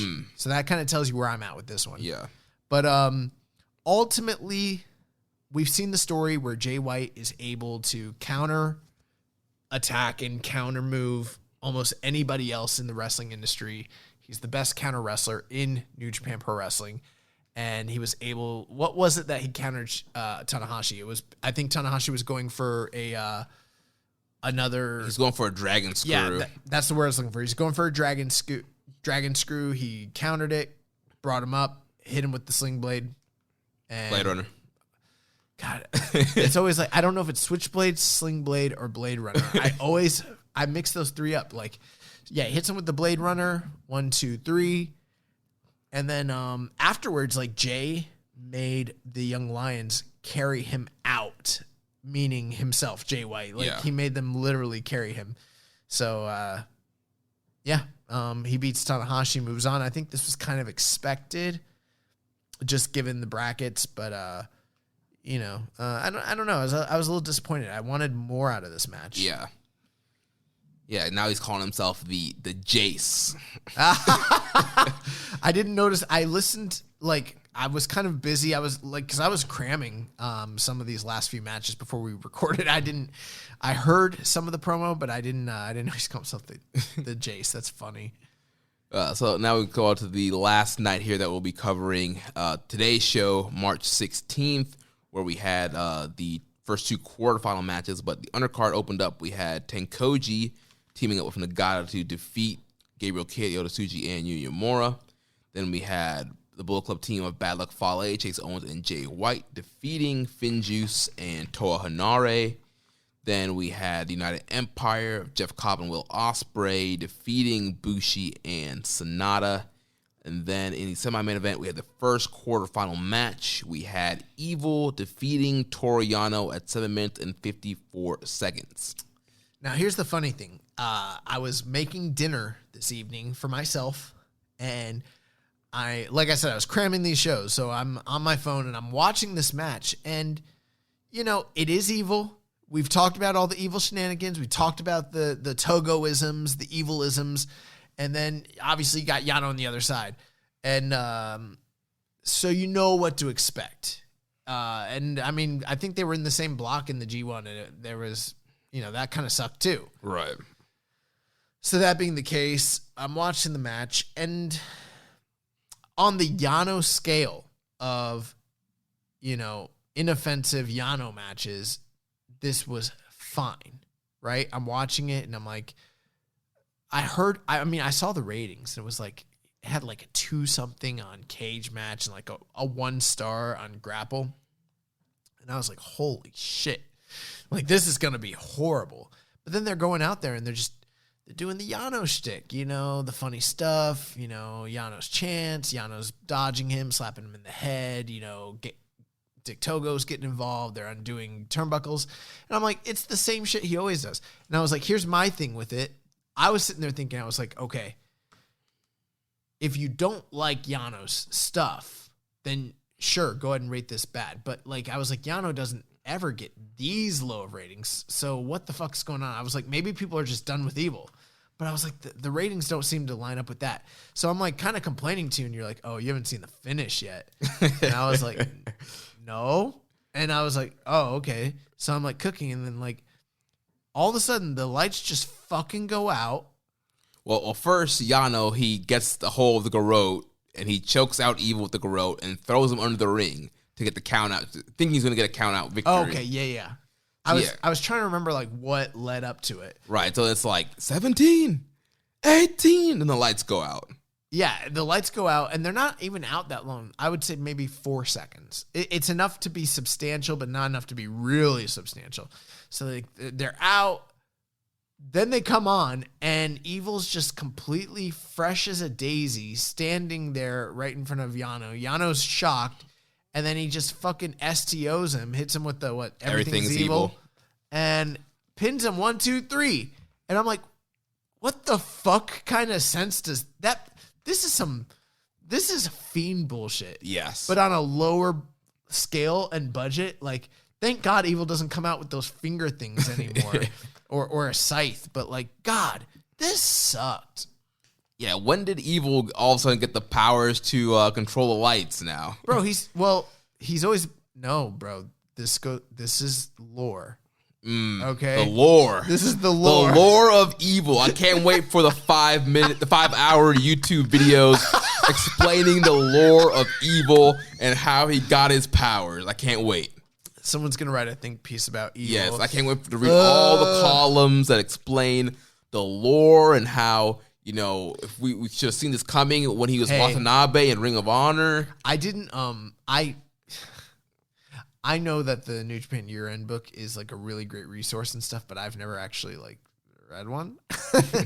But from what I understand, this year, a lot of people wrote, not everybody, but there was quite a few positive like articles about Evil because so much of the year like centered around him. I really think that shit's gonna age poorly. Yeah.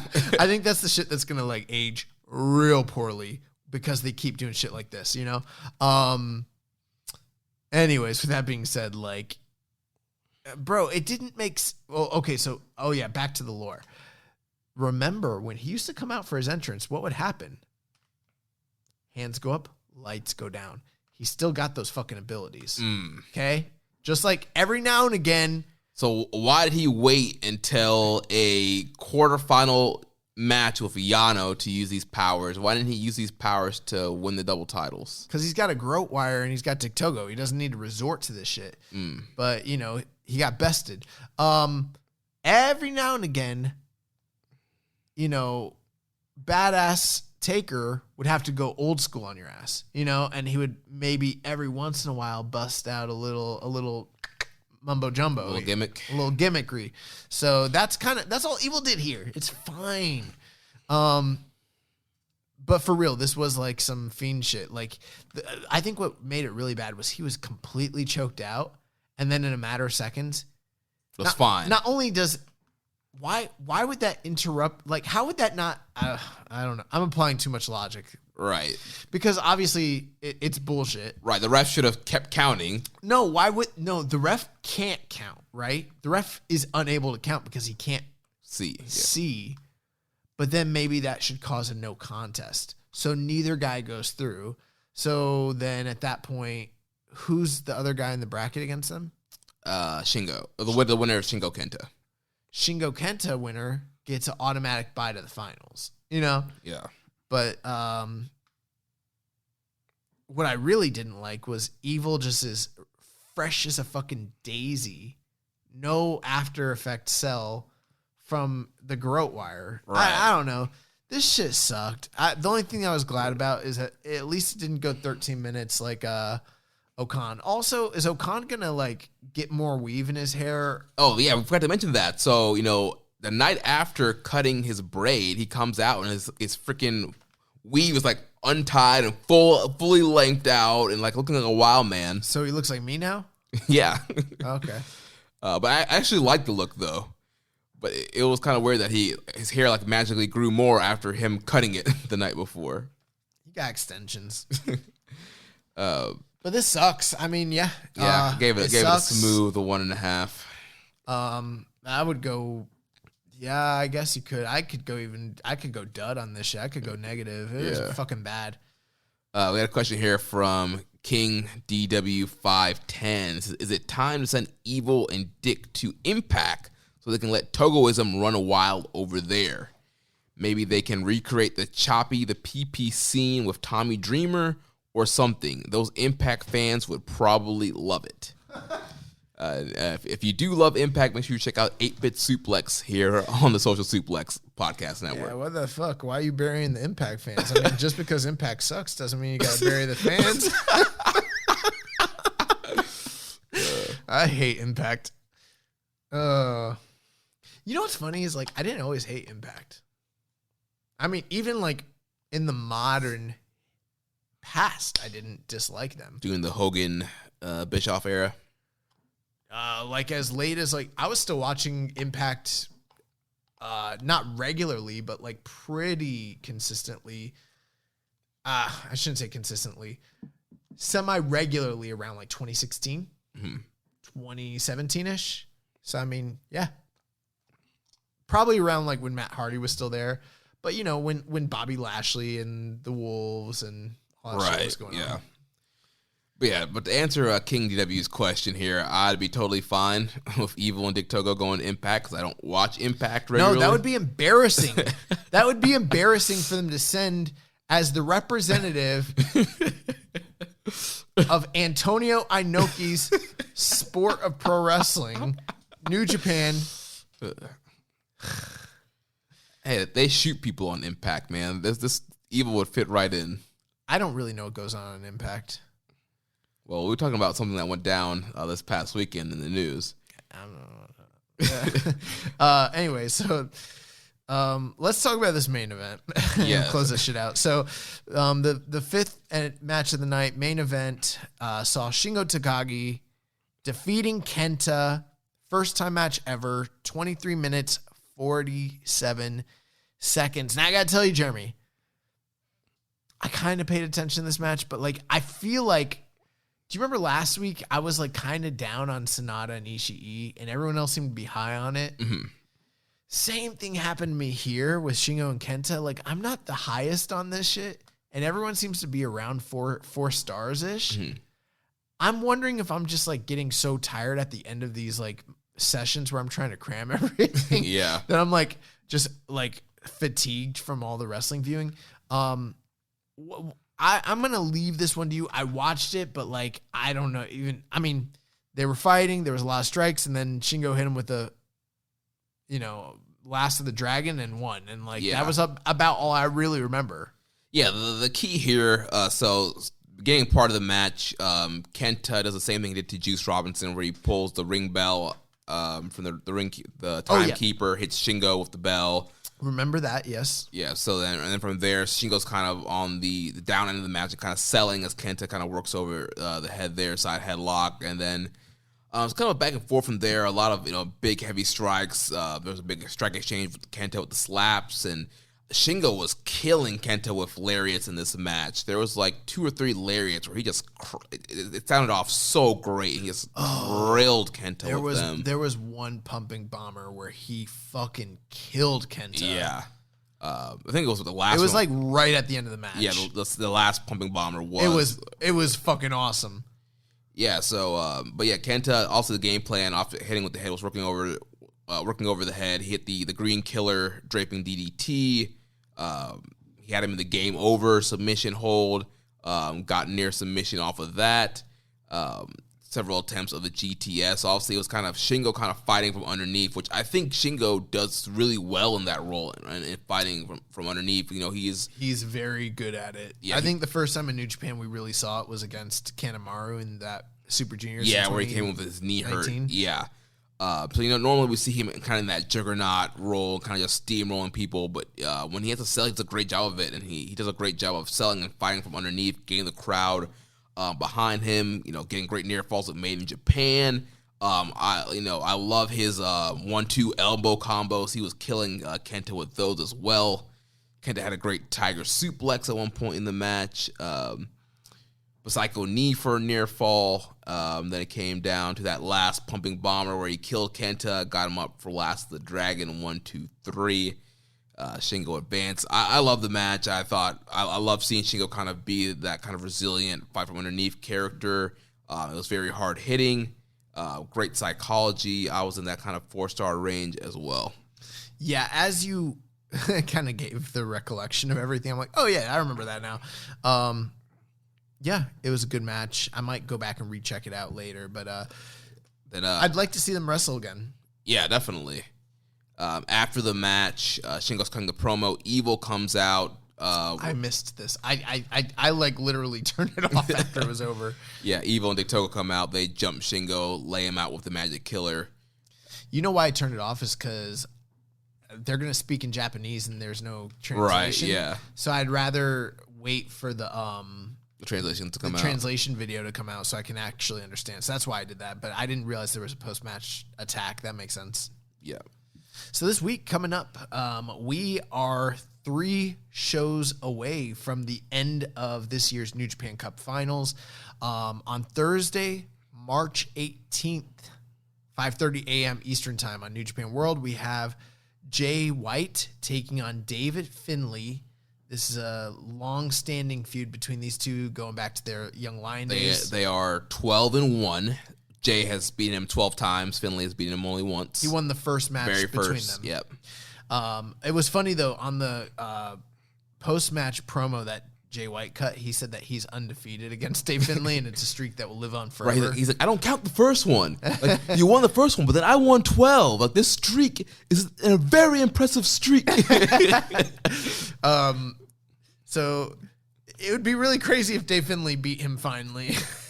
But there's a story there. Their matches kind of slept on. They're always very good. Yeah.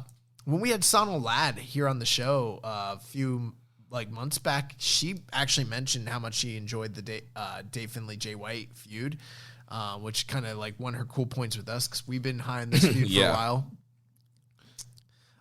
Do you want to do predictions on this shit? Yeah, so we're here. Yeah, so this is the last half of the quarterfinals here. So I mean, I had White and Finlay going into this part of the bracket. I think you did too, right? Yes. Okay, so we're right in line here. So I think we both. I mean, I don't know. I've got Jay White going through. Yeah, I got Jay White going through as well. It would be a big upset for Finlay, kind of a cool moment after such a long streak of losing to Jay. But I think where they're at right now, and I just think it makes more sense for Jay to go through to the Final Four. Hey, last year, we never saw the Evil turn coming. I'm not saying there's going to be a turn, but that was a story aspect that we just did not see on the horizon. Who knows what they got in store for Dave Finlay? Maybe this is the start of something bigger.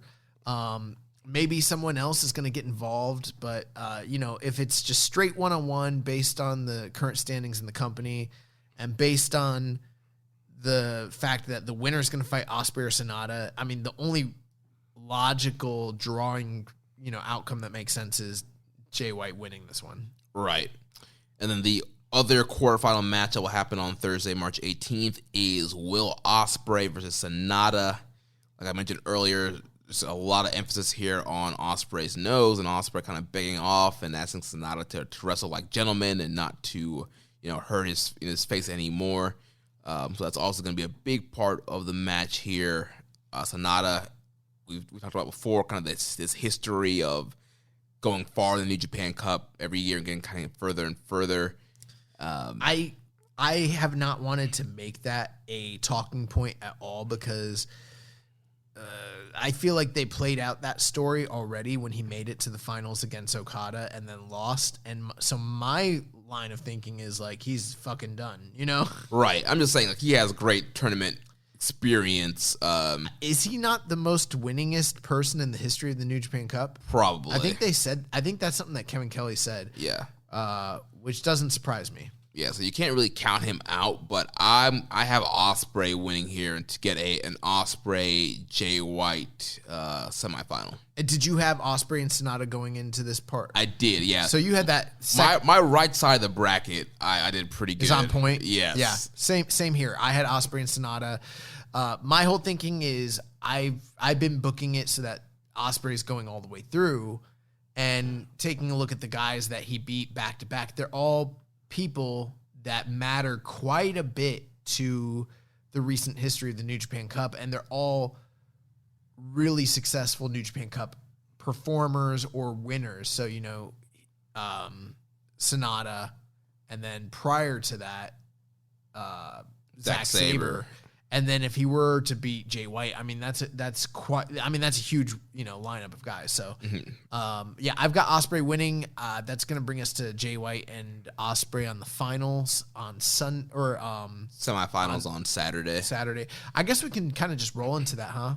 Yeah. So then on Saturday, March 20th, 4 a.m. Eastern, to semifinals, it will be Evil versus Shingo. Well, before we talk about that, I think we should just continue talking about what we're discussing there. So, I mean, it's going to be the winner of White and Finlay versus the winner of Ospreay Sonata. Right. So we pretty much both think it's going to be Jay White and Will Ospreay. Right. There's been kind of a professional rivalry between these two going back for a while now.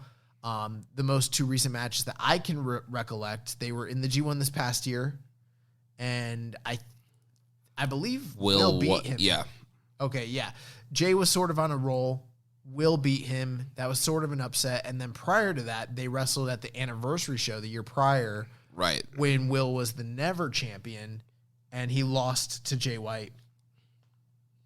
Both those matches were pretty outstanding and a little underrated in both years that they occurred. Right. They also have the Ring of Honor match where Jay was on right. Excursion and they tore the house down in that match. That's a totally different style match than these ones. Yes, right. They've kind of got like a low-key banger trilogy that like a lot of people either haven't seen or didn't pay attention to or didn't give it the full credit that it's deserving.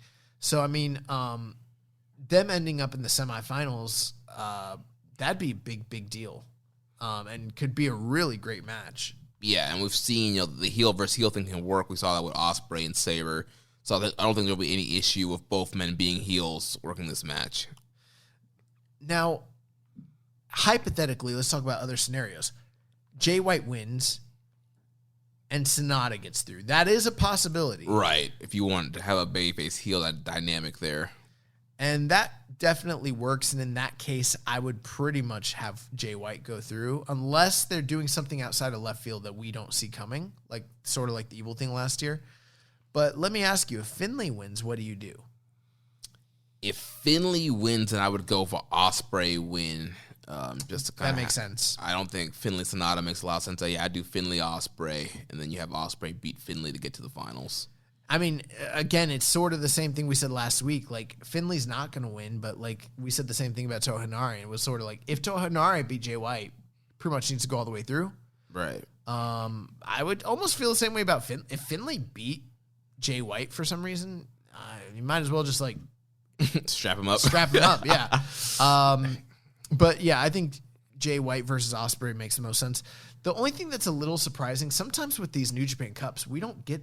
like the big semifinals, like you would normally book it out for like say a G1 or some other tournament. But this one kind of seems like they're going with big names. Yeah.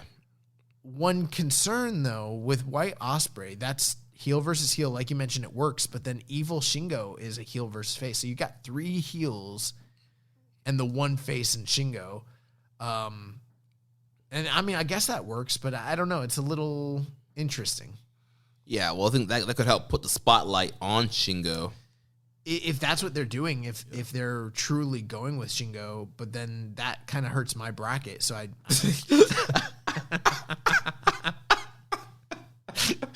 What? Oh my gosh. But yeah, so Shingo, he's facing Evil on Saturday in the other semifinal on the left side of the bracket. I wonder who Samsa fucking has going into winning. I hope he has a perfect bracket, and then whoever he books to win fucking loses. I think if I remember correctly, he said he had Ospreay winning. I think I have to double check. See, the problem is I got Ospreay winning too. So do I. So Evil and Shingo, also kind of a history here with also both men being an LIJ at one point. Used to be. I forgot that happened. I literally you were like they have a history, and I was like, what history? And then you said it. I was like, oh, that's right. They were in LIJ that banger New Year's Dash where they teamed together to take on Ishii and Goto. Yeah, things that could have been. They would have been an awesome tag team if they'd stayed kept tagging together. Right. So we haven't really seen Shingo versus Evil during that whole kind of turn. So this is kind of the first crack for Shingo here to get some revenge on Evil from turning on LIJ. Everybody else has had a crack at Evil. I feel like Bushi might have even had a match. Maybe he didn't. I don't know. But everyone else that matters except for Bushi. So are we getting? I mean, we're not that far off from Evil Jay White. Oh boy, bro. There's people that want it, and there's people that have been calling for it, and we're not that far off. It could happen.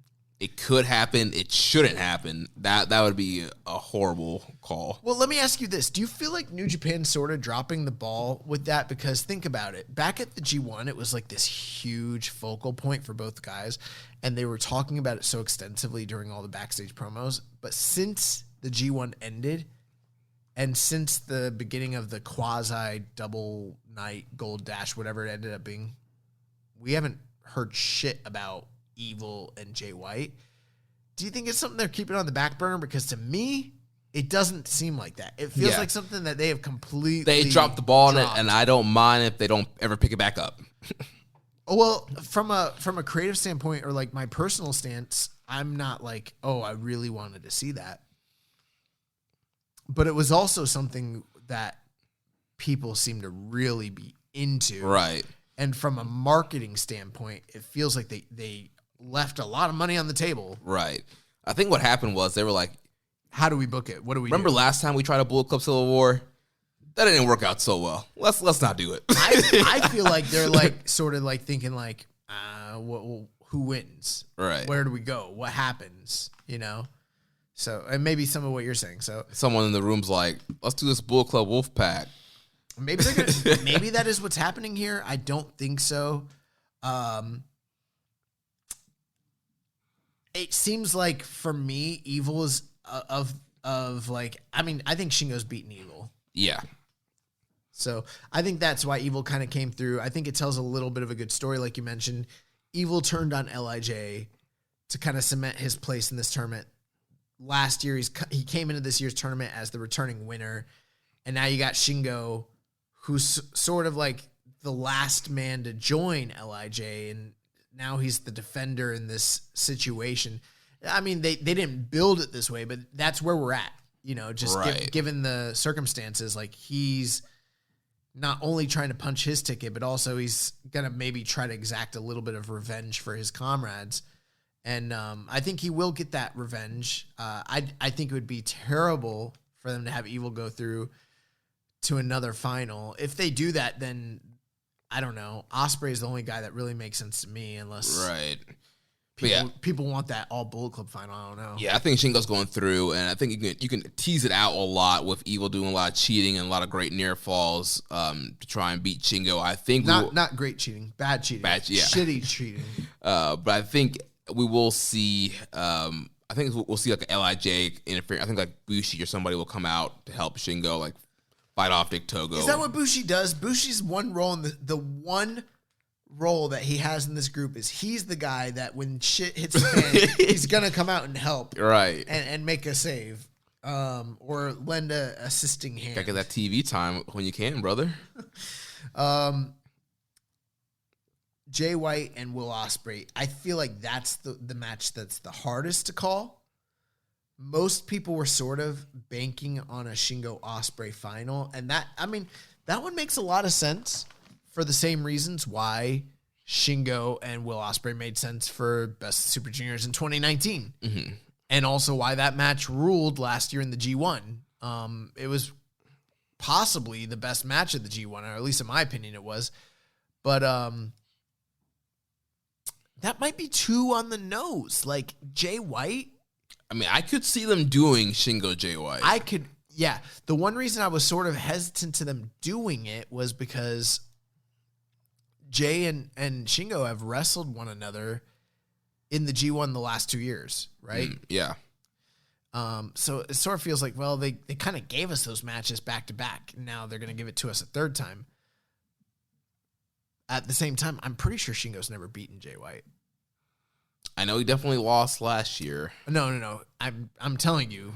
Like, I know I said I'm pretty sure, but when I say I'm pretty sure, I mean like I'm 100% dead. Like without looking at my phone, I know he did. Like he's never beaten Jay White. Yeah. So there is a story to tell. I don't know if I have it in me to watch another long ass Jay White. I like Jay White, and I know I praised the Bushi match and everything, and I did love that. But like, I don't know if I want to watch Jay White in the finals of a New Japan Cup this year, especially in a clap crowd. Yeah, where you can't have fans like booing him. Well, yeah, and then it's like Shingo had to go through Evil, and then he had to go through Jay White. Like, I don't know. And also Jay White, if Jay White's in the finals, like he might win. Right. It is sort of that argument that people make when they talk about like, well, Jay's never won a G1 or Jay's never won a New Japan Cup. And those are accolades he's probably going to win at some point. And I know a lot of people are like, they're like, it's Ospreay's time. It's Shingo's time. It's like, nah, hold this L. Right, especially with the way it's my era, baby. He's been building up this whole, wanting to split the belt, keep the belt split. Well, that's the one. Actually, you know what? That's the one thing that makes me think they're not going to go with him, because that's just a rehash and a different version of the Naito story from February. Right. I don't want to see another, well, I'm trying to prevent him from unifying the titles. Well, they're going to go into the match and the titles are already going to be unified, so that makes no sense. He wants to de-unify them. What's going to be that? Okay, let's assume he wins it, right? And let's assume that the IWGP, quote-unquote, acquiesces to his request. What will those lineages look like? Will it be like, will they just funnel together and then unfunnel? Or will they just both stay straight? And then there'll be an asterisk that was like, for one match.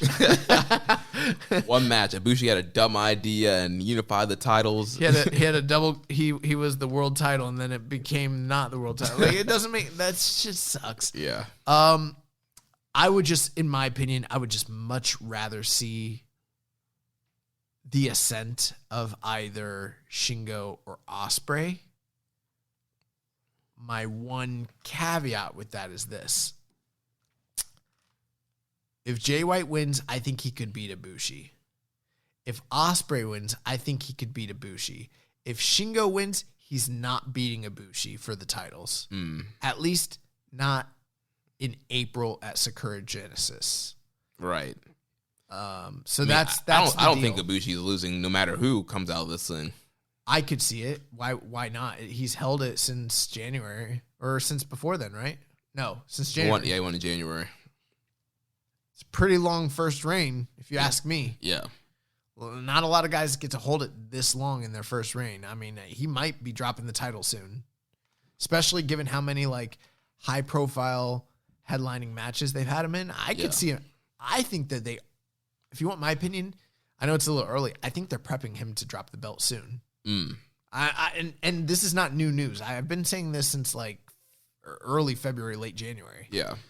So But I think if he beats Shingo, he's gonna retain the titles. But I mean, okay, I guess the question here, one thing, maybe this will help us with our booking and we can come to a final answer on this New Japan Cup issue.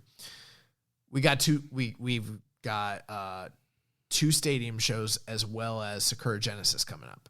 You also have Dontaku and Hinokuni. That's the other one I was thinking of, Dontaku. Would it make more sense for Ibushi to just retain and go through? Obviously, we don't know what's on the docket. Or is there a possibility that they would draw better and have better match? Are there other match options that would draw higher, provided you put the title on one of these three guys?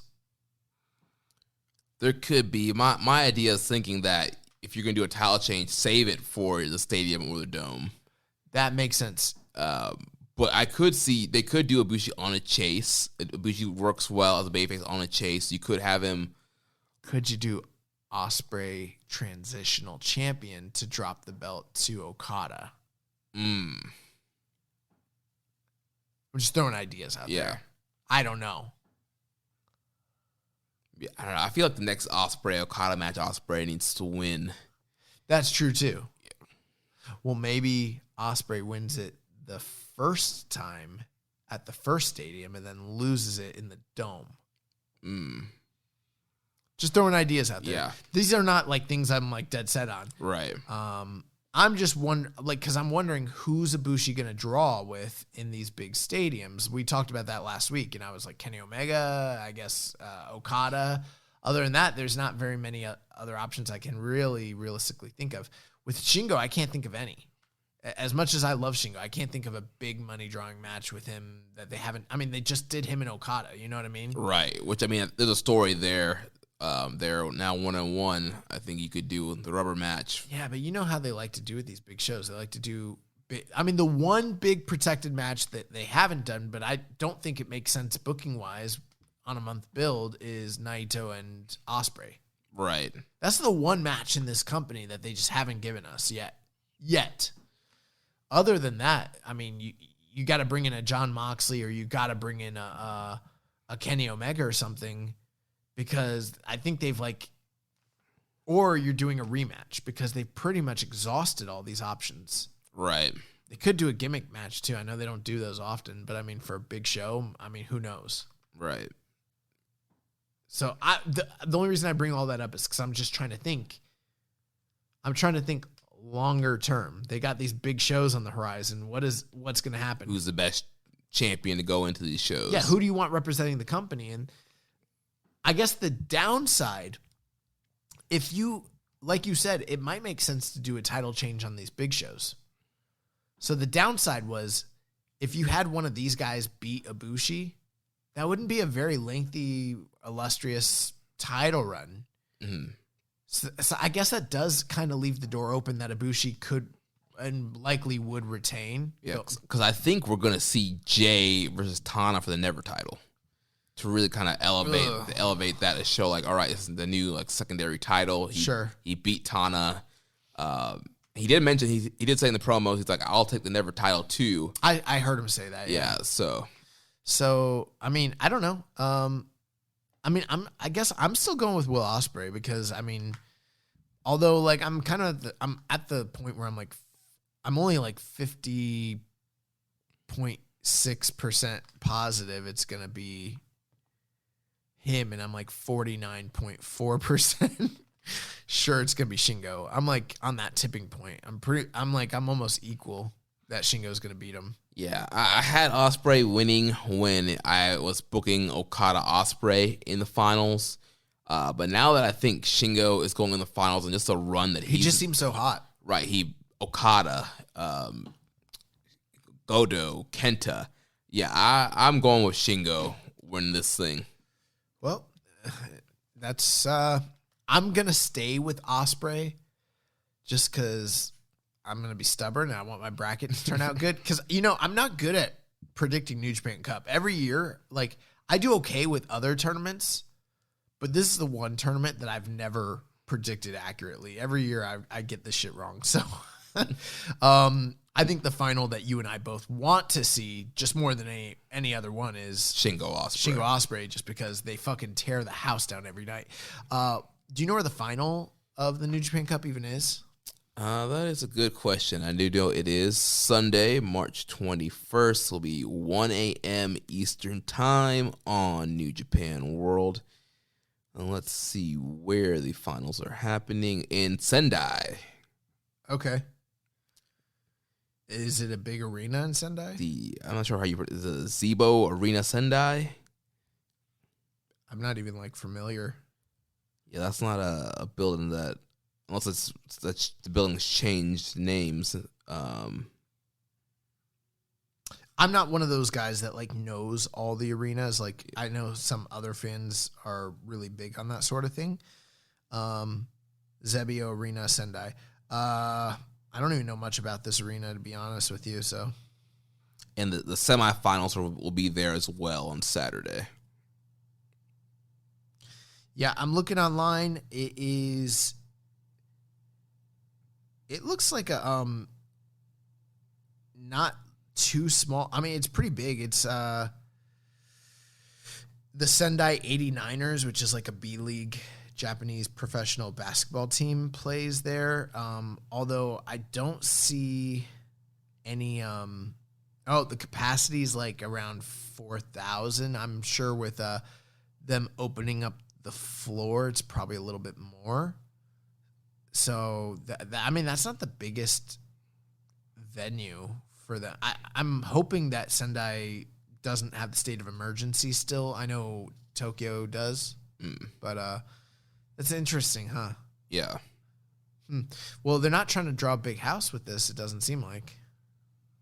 Yeah, I think we've seen them kind of get that 3,000 number, so that's probably what they'll be going for. Well, that is going to do it for our New Japan Cup Finals coverage for this week. Let's talk about some of this other stuff. We got Road to Strong Style Evolved. Yeah, so New Japan Strong, continuing on the Road to Strong Style Evolved this past Friday. We had the Regal Twins defeating Adrian Quest and Barrett Brown. And then we had two New Japan Cup USA qualifying matches. We had Hikuleo defeating Jordan Clearwater, and then we had Fred Rosser defeating J.R. Kratos. Yeah, I watched the show this morning. It was fine. Some interesting things. The Regal Twins came out wearing the same ski masks that Brody King wore. And kind of I don't know if they're starting to maybe tease the idea that Brody King might start his own faction. Maybe, yeah. But what was funny was they came out with these muscle shirts, or no, these skin tight shirts that have you ever seen those shirts that people wear that makes it look like their whole body is tatted? Yeah. And you know how Brody King has a lot of tats. So they both Regal Twins came out with bodysuit tats. It looked like their whole upper, and Kevin Kelly's putting over that it's a bodysuit, and Alex Kozlov was I'm not so sure. And so that was kind of funny. The big story, though, is Barrett Brown last week threw a hissy fit tantrum because he's never won in this company, and he feels like his job's on the line. Just like a lot of people in America probably felt when the pandemic first hit. Mm-hmm. But in this match, he came very close to winning. And at the last second, he kind of dropped the ball. And so that's the story they're telling, is that he can't get the job done. He can't close, and he feels very much so like his job's in jeopardy, his spot in the company, and he might not be with New Japan that much longer. So we'll see where that goes. It looks like it's leading to some sort of heel turn for him. Hikuleo defeated Jordan Clearwater, like you mentioned. Nothing much here, but they're building up Hikuleo, obviously, in a big way and kind of establishing his mean streak. The only blemish he has on his record in this company is against Fred Rosser, who, remember, we talked about this a few weeks ago. Fred Rosser kind of cheated. Yeah. To beat him, so it was sort of like a fluke win. So anyways, Fred Rosser, J.R. Kratos, 14 minutes, 16 seconds. This was one of the longer matches they've had in New Japan Strong. And I thought it was pretty good. I like J.R. Kratos a lot, and I think Fred Rosser's kind of acclimating to the style quite a bit. So it was good. Fred Rosser kind of got another shit win where he shouldn't have beaten JR Kratos, but he still did. So it was surprising. But then at the last second, after he won the match, Hikuleo came out, was pissed because they're going to be probably up against each other in the first round of the New Japan Cup. Yeah. So, and that it plays off the long-term story of how he cheated beat him. So right. Yeah. And then him and JR Kratos kind of took him out. So that's everything that happened there. Not the most eventful episode, but Ross or Kratos, pretty good match. I mean, I'd recommend it. Then this coming up Friday, we have 2 more qualifying matches for New Japan Cup USA. We have Brody King taking on Bateman and our man Ren Narita taking on Mysterioso. And there'll also be a special singles match with the Hatchet Jeff Cobb taking on Alex Coughlin. That should be a fun one. Yeah, Coughlin sounds really great. Brody King versus Bateman. I mean, all those matches sound pretty great. Yeah, this sounds like it's going to be a really solid episode here. I'm assuming... what do you think's going to happen? Brody King and Bateman, that's a tough one to call. I would go Brody King. He seems to be But they're kind of pushing Bateman. Are they? I mean, he lost in Narita. Just that one match. Yeah. Well, think about it. It's qualifying matches. Mm-hmm. Ren Narita is definitely beating Mysterioso, and he already beat Bateman. It sets up another rematch between Bateman and Narita. And that was kind of like a surprise fluke win. I'm pretty sure they're going to do Bateman Narita, if you want my opinion. They could do that. I don't know. I just feel like they have a little more stock in Brody King right now. Do they? I mean, they haven't really done much with him. I just feel like his win percentage has been pretty good. We'd have to ask Sam. Stat man, yeah. I am surprised though that Cobb and Coughlin so far are not in the qualifying match, or at least Jeff Cobb isn't. So who knows what's going on with that? Maybe it's one of those things because he's in Japan. He wasn't in Japan New Japan Cup. They didn't want him in the USA. Possibly. Also, maybe on the next few episodes he might be in some of the qualifying matches. I don't know. Yeah, we'll see here. We had a question from Muzzle. He said, with who's already qualified and in qualifying matches for the up-and-coming New Japan Strong Show, are you more excited for this New Japan Cup USA compared to last year? Yeah, I think that, well, as far as who's already qualified, I mean, it's... Filthy Tom, Leo Rush. Yeah. Is there anybody else that qualified? Just Fred Rosser and Hikuleo. Yeah, from this week, yeah. I mean, and then assuming Ren Narita and then either King or Bateman gets into it. Yeah, I think I'm a little bit more excited for this one than last year's. There were some big names in last year's, obviously Kenta, who was the winner. But, I mean, you look at the second side of the bracket, and, I mean, there was a lot of names that I wasn't, like, thrilled to see there. I mean, we sang Dave Finley's praises, but I wasn't, like, super jazzed to see him and Kenta in the finals. So I feel like there's probably a smaller amount of potential in this year's lineup. Yeah, this looks like a fun tournament, especially with some of the newer guys that they've been able to bring in over the past year. So I'm looking forward to it.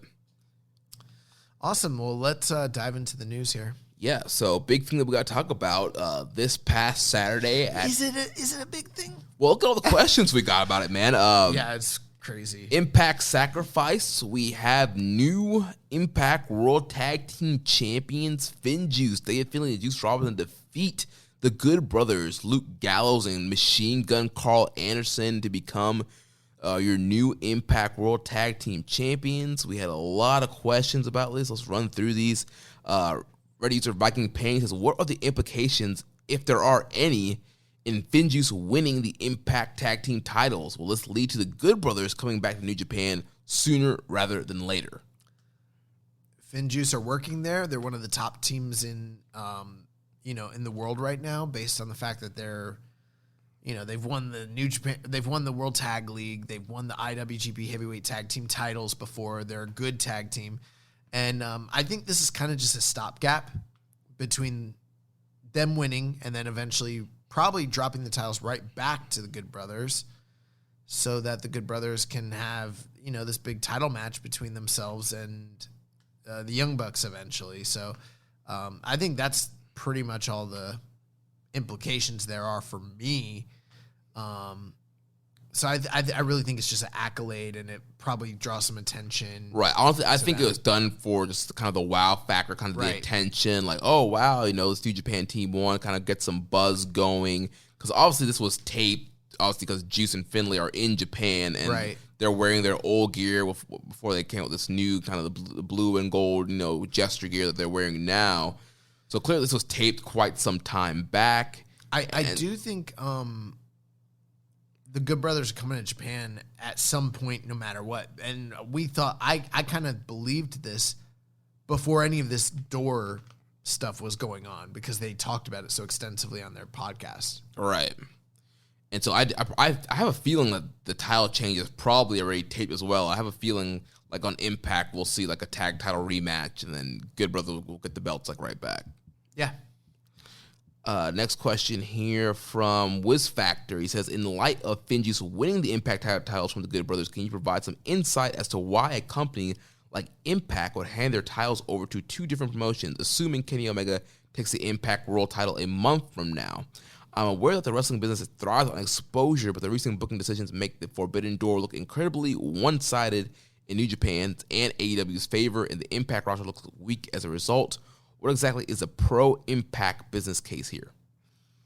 I mean, I can't really speak on the Kenny Omega world title story, and I'm not going to speculate on that one because this isn't the show for that. At least for me, you can talk about it if you want to, Jeremy, but I don't know what they're doing with that.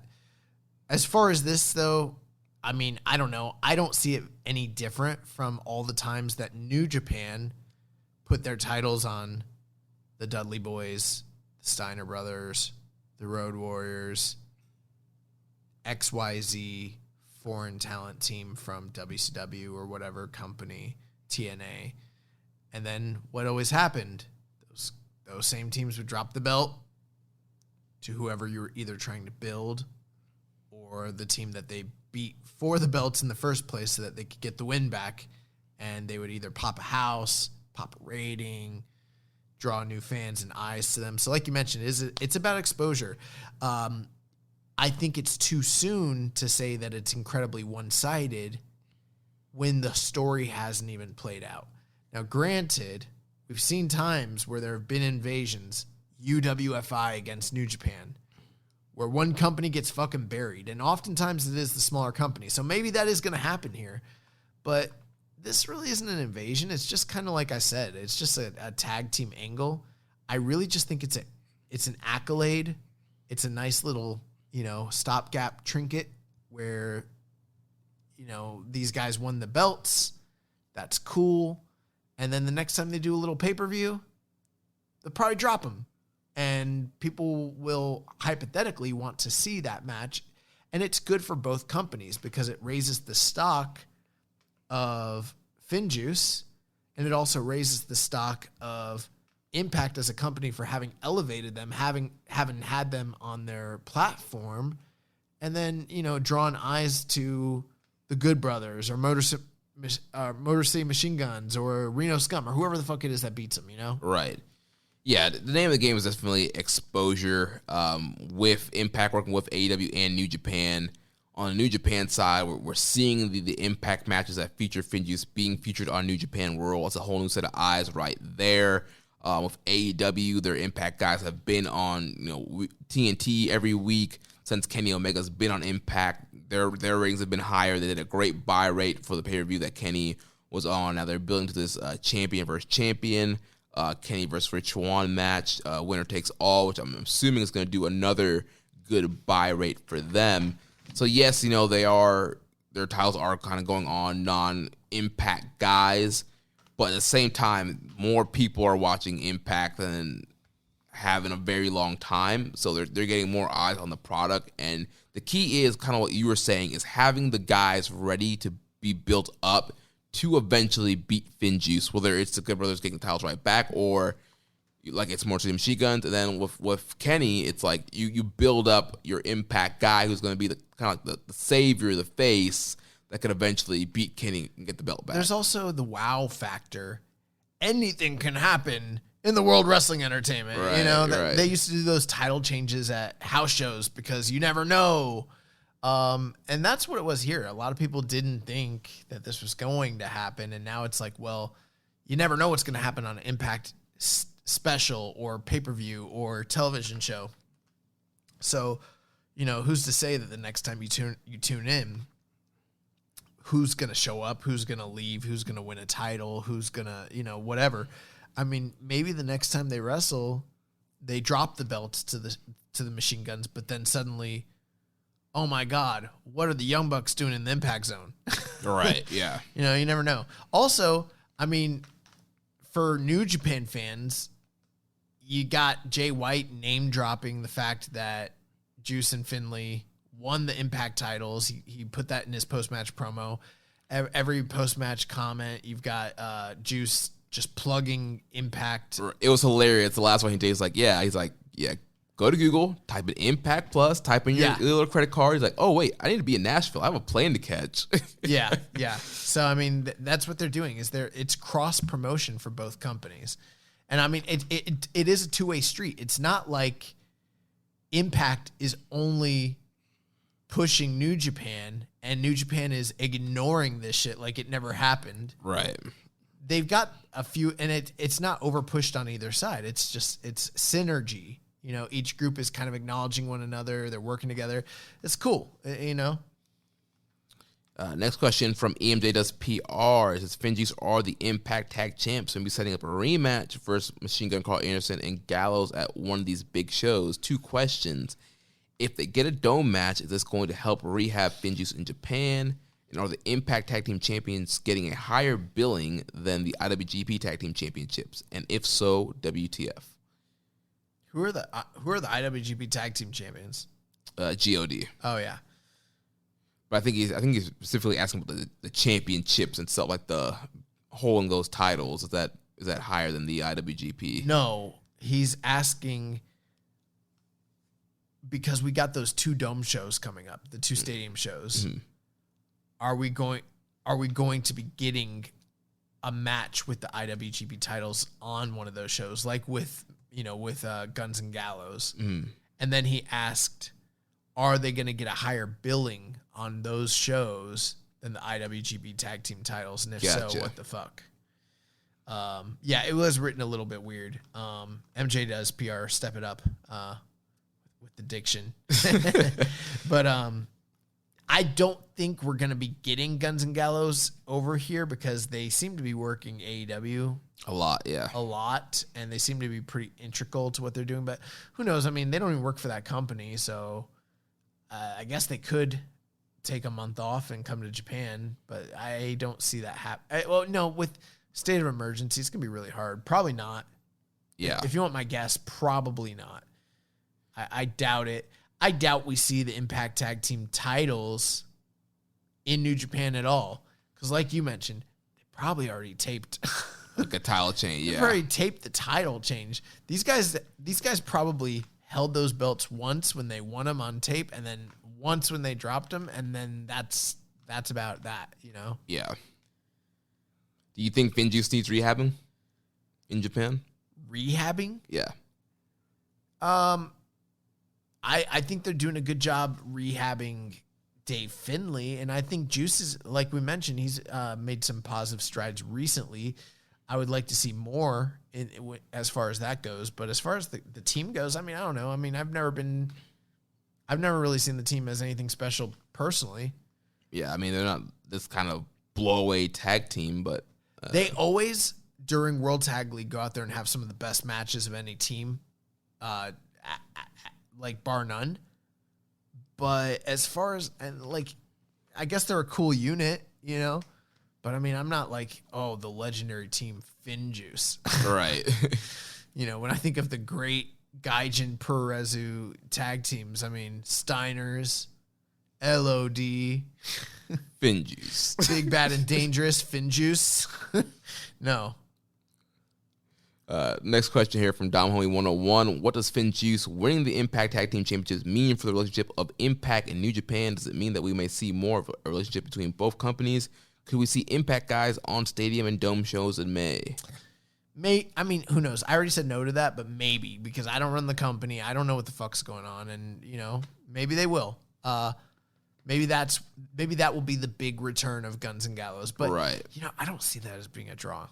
I don't. Come on. Do you think it's limited capacity, and in a limited capacity crowd, do you see like, I don't know, an extra 150, 200 people like even being like, oh shit, Luke Gallows is coming back to challenge for the Impact World Tag? Dude, no one in Japan no one in America hardly watches Impact. So nobody in Japan fucking knows who they're marketing to when they do this. They're marketing to the US fans who watch New Japan. right. They are not marketing to the Japanese audience, the people that actually live in Tokyo. They don't give a fuck about what's an Impact. Like, come on, dude. Yeah. I mean, yeah, I guess there's a history of Guns and Gallows, but like, I never even thought of them as being like, they were part of the Bullet Club, and that was cool. But I mean, it's tag team division. The tag team division doesn't mean shit in New Japan. I mean, they're not going to draw, Right. I mean, they could bring some. We could see some other Impact guys peppered in somewhere. That's all it would be, though. It would just be peppering. Yeah. And last question on this topic. Oh, as far as for the relationship, I mean, I guess this helps. Like, I don't really think this is about a relationship. What I think it is about is the same way how, I mean, I guess you could ask the same question to, like, let's say if we were talking to an AEW podcast, how does the way they're using Guns and Gallows impact that relationship? I guess it affects it positively. Yeah. But is that really what the point is? No. It's really about how those talents are being used in that company. And I think that's what this is. How are Finjuice being used in Impact? And I think that's the whole long and short of it. I think a lot of times the New Japan fans were all so fixated on the strings of connections between all these companies. Have you ever seen that picture of Charlie Day from Where he's like, yeah, dude. yeah, where he's like freaking out, like, and I feel like that's what New Japan fans are. They're like this group's with this group, but they got ties over here, And I'm like, no, it's probably a 1-1 transaction, just like Kenta John Moxley was a 1-1 transaction. The transaction here is they're using those guys. Those guys are going to do a job later, and then they're going to come home. That's about it. Right. Next question here from Ricky says, do you think we will see Finjuice defending the Impact titles in New Japan? I hope they do, and I hope they drop them. How fucking funny would it be if, like, what would be like the worst case scenario for Impact? Like, who would be the worst team in New Japan that could win those Impact titles that you'd be like, fuck? Yujiro and Tenkoji. That'd be Raw.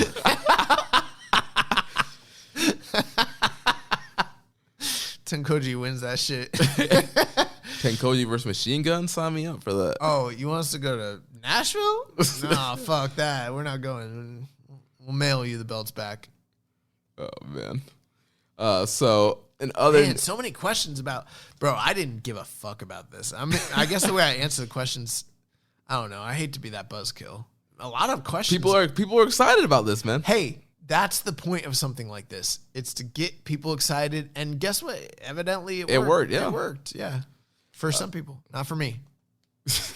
I'm gonna watch the match though. I haven't watched it yet. I will watch it. Well, we'll see how those Impact Plus and Access numbers do in the coming weeks. But speaking of TV, the Roku channel, as you know, every Thursday night has been airing new footage of NJPW archives.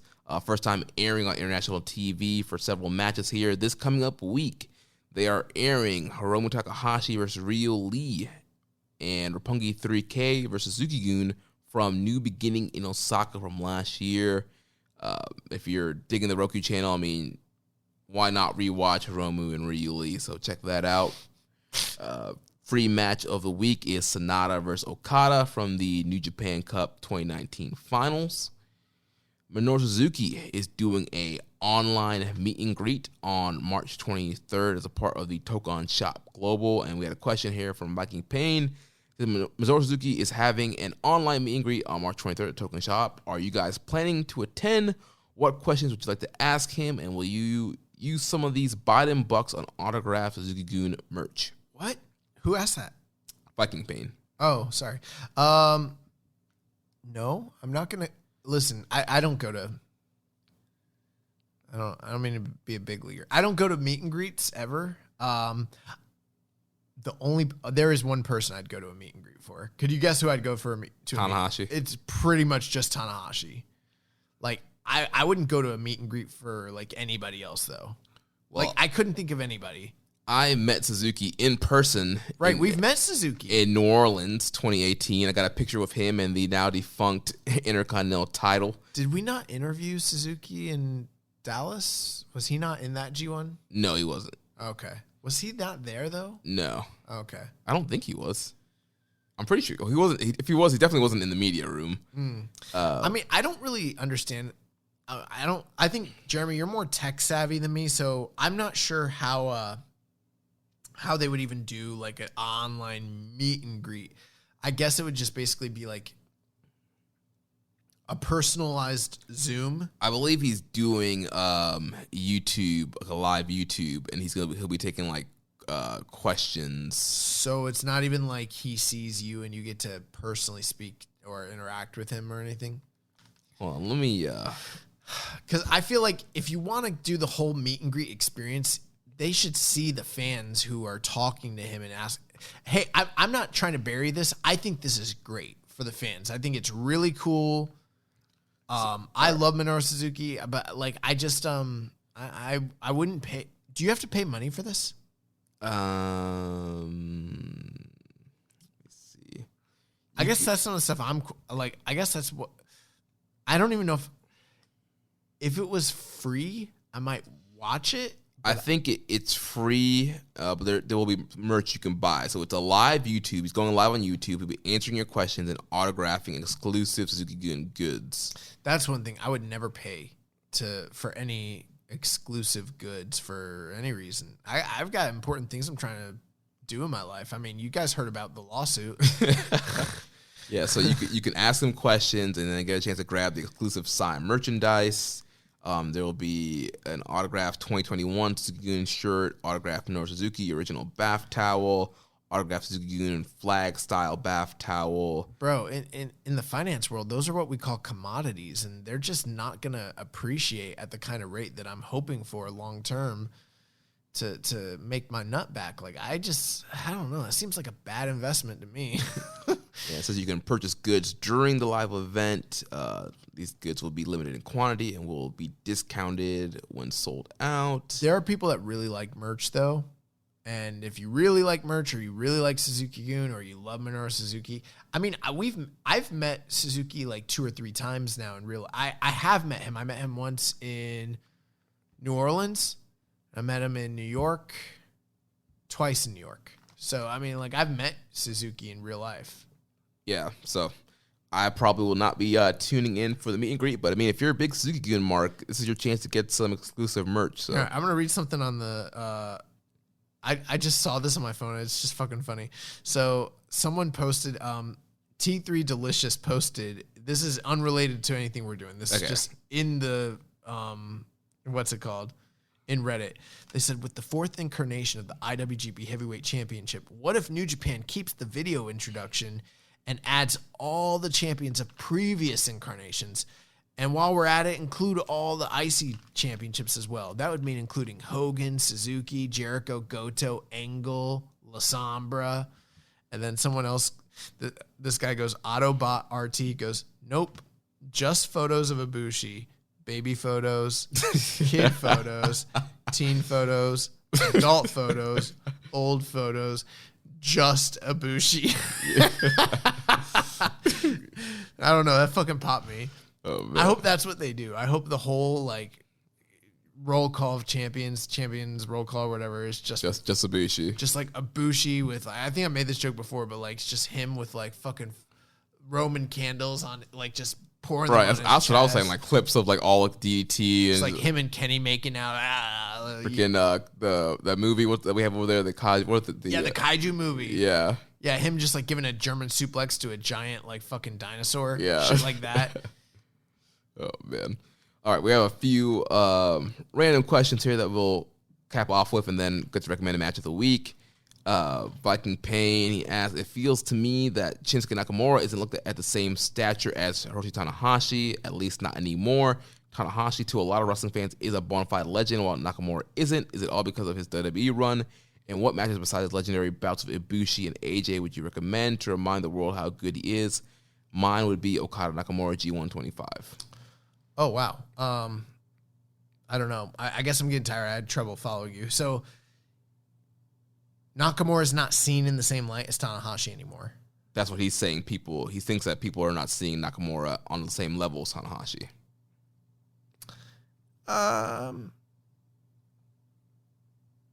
That might have always been the case.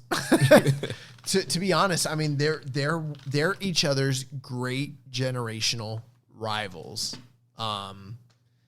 And I mean both of their careers were defined fighting one another. And I mean, you know, they're the John Cena and Randy Orton of their New Japan generation. Right. And I mean, I think the thing is with Nakamura, he left and he did some other bullshit, and that's more recent in the minds of people. So that's the way that people see him, you know? Right. I think the WWE run is definitely has a bad taste in people's mouth. And that's what, when you think of Nakamura, unfortunately, that's what you think about right now. It's like, but I think this is generalized. I mean, how do we, I don't know that everybody feels this way or doesn't see him on the same, like, level as Tanahashi or anything like that. I mean, it definitely doesn't invalidate his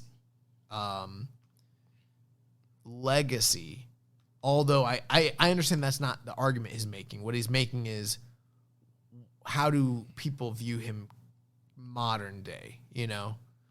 So, but I mean, yeah, as far as like legendary bouts of his, I mean, we've done deep dives on. We did a Nakamura episode last year during the off season of New Japan. I mean, bro, his work with Goto, his work with Shibata, his work with Tanahashi, The little Sombra matches. His matches with Okada. I mean, you said not his match with Ibushi, the legendary one, but he had other matches with Ibushi that were incredible. Mm-hmm. I mean, the Fale match that we watched. Yeah, the fucking bro, the matches with Makabe are really good. The Suzuki matches, I mean, everything he did was fucking awesome.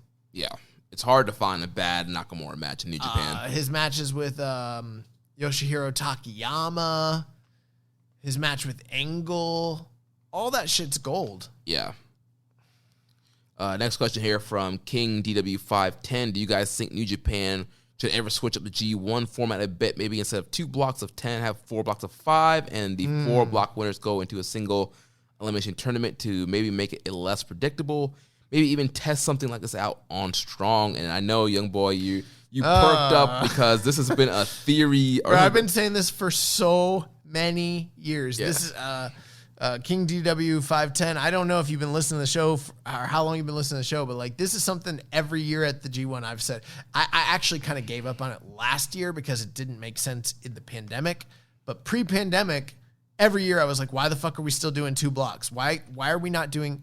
But he said 2 blocks of 5. He said instead of 2 blocks of 10, have 4 blocks of 5. Nah, fuck that. We need to go with my idea, which is superior to yours, King DW510. 4 blocks of 6, bitch. Let's get 24 people up in this bitch. Yeah, I've always wanted to do 4 blocks of 6 so that you can get those extra 4 bodies in. But then you get more shows, so you increase revenue. You get more varied matches. You get to protect matches, which is something that it's a give and take because, I mean, the great thing about G1 right now is like you're getting most of the big singles matches that you could possibly get all happening at the same time. But like after a few years, you run out of combinations. Right. You do this and not only do you get to protect matches, but also like you get to prolong the time between matches. So, you know, I think, and then also if you do 4 blocks there's the possibility that the guys have to work less hard because, I mean, There'll be more time off from their might previous matches. It depends on how you'd schedule it. But Right. Theoretically, that's the possibility.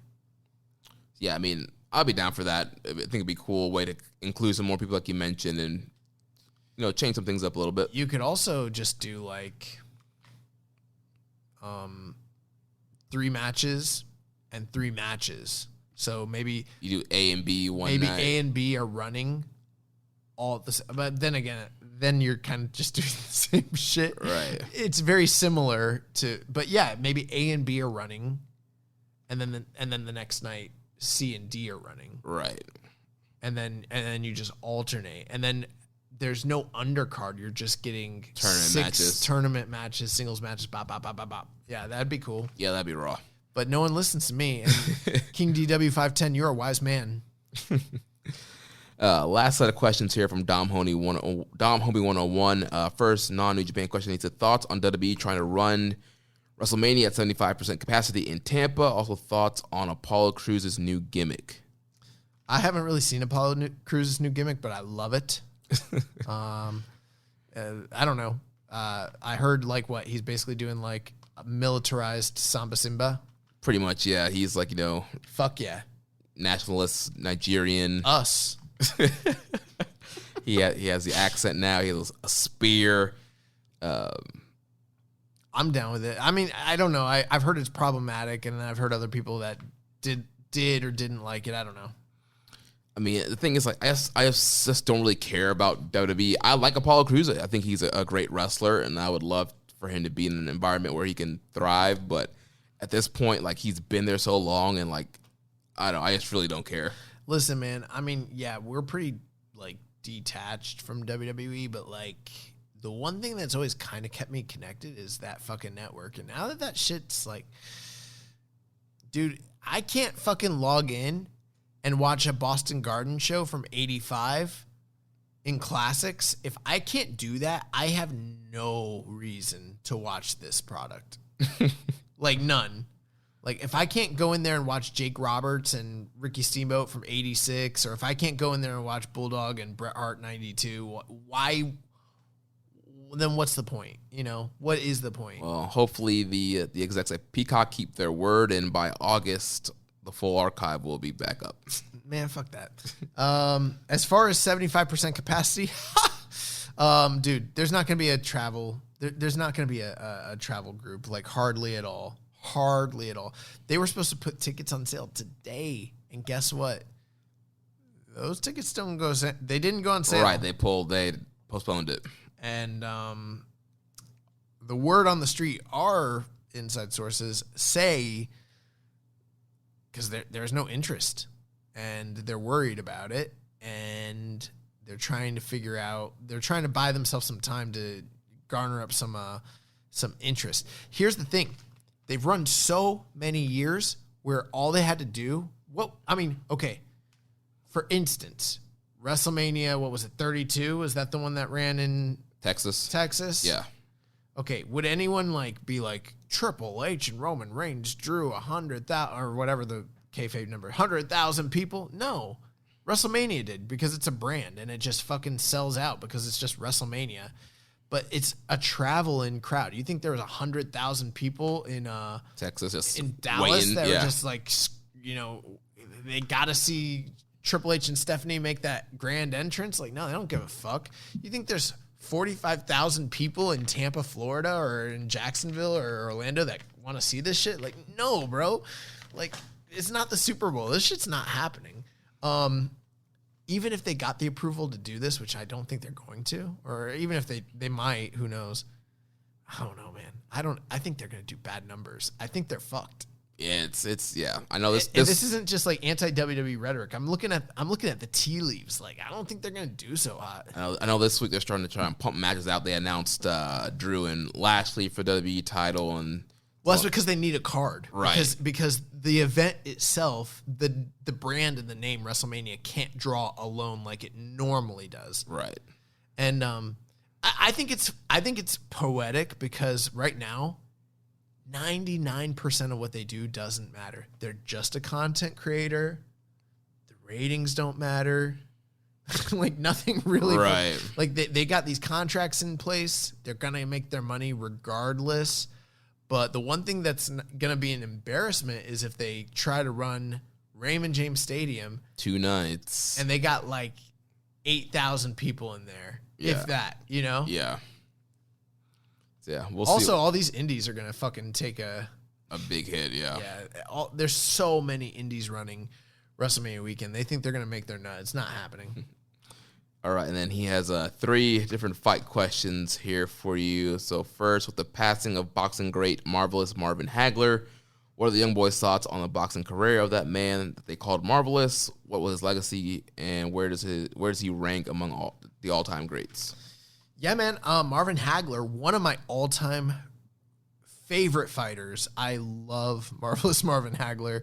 I'm not sure whether he beat Sugar Leonard. It's tough to say, but I really enjoy him. I mean, obviously everyone is, probably remembers him most for the war, the match with him and Thomas Hearns. I think it went 3 rounds. Probably the most barbaric fight ever in the history of combat sports, period. But, Marvelous Marvin Hagler, man, I mean, I would have to say he's probably the greatest middleweight fighter of modern times. I guess the other name you could throw out there is Bernard Hopkins, but I mean, for my money, I take Marvin Hagler over him. There's other names out there, you got your Bob Fitzsimmons, your Harry Grebs, and your Carlos Monzons, but I'm not as familiar with all of them. I've seen Carlos Monzon, but I didn't get to watch those guys. I didn't get to watch Harry Greb in the 1800s, have 300 fights and be the greatest middleweight of all time. So for me, it's Marvin Hagler. I think he's one of the absolute greatest. I mean, he's a top 20, top 30 pound for pound fighter ever.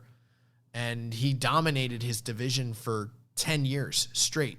And I mean, when you look at the illustrious list of great middleweights, I mean, there's not very many names you could put ahead of him from a legacy standpoint. And there's not a lot of guys that would beat him in his prime head to head. So yeah, Marvin Hagler's that fucking dude. So I was sad to hear he died. I was glad that he got out of the game when he did. He went over to fucking Italy, made movies, lived a rich life. So that was awesome. He also asked for your thoughts on UFC 259 and what is next for the fighters that took part in that event. Oh, one last thing. Marvin Hagler against John Matumbo. I always forget the name. I'm pretty sure it's John the Animal Matumbo. Let me look. What was the next question? Thoughts on UFC 259 and what is next for the fighters that took part in that event? UFC 259. That was the most recent fight with Adesanya and all them. Right. I was out and about that evening.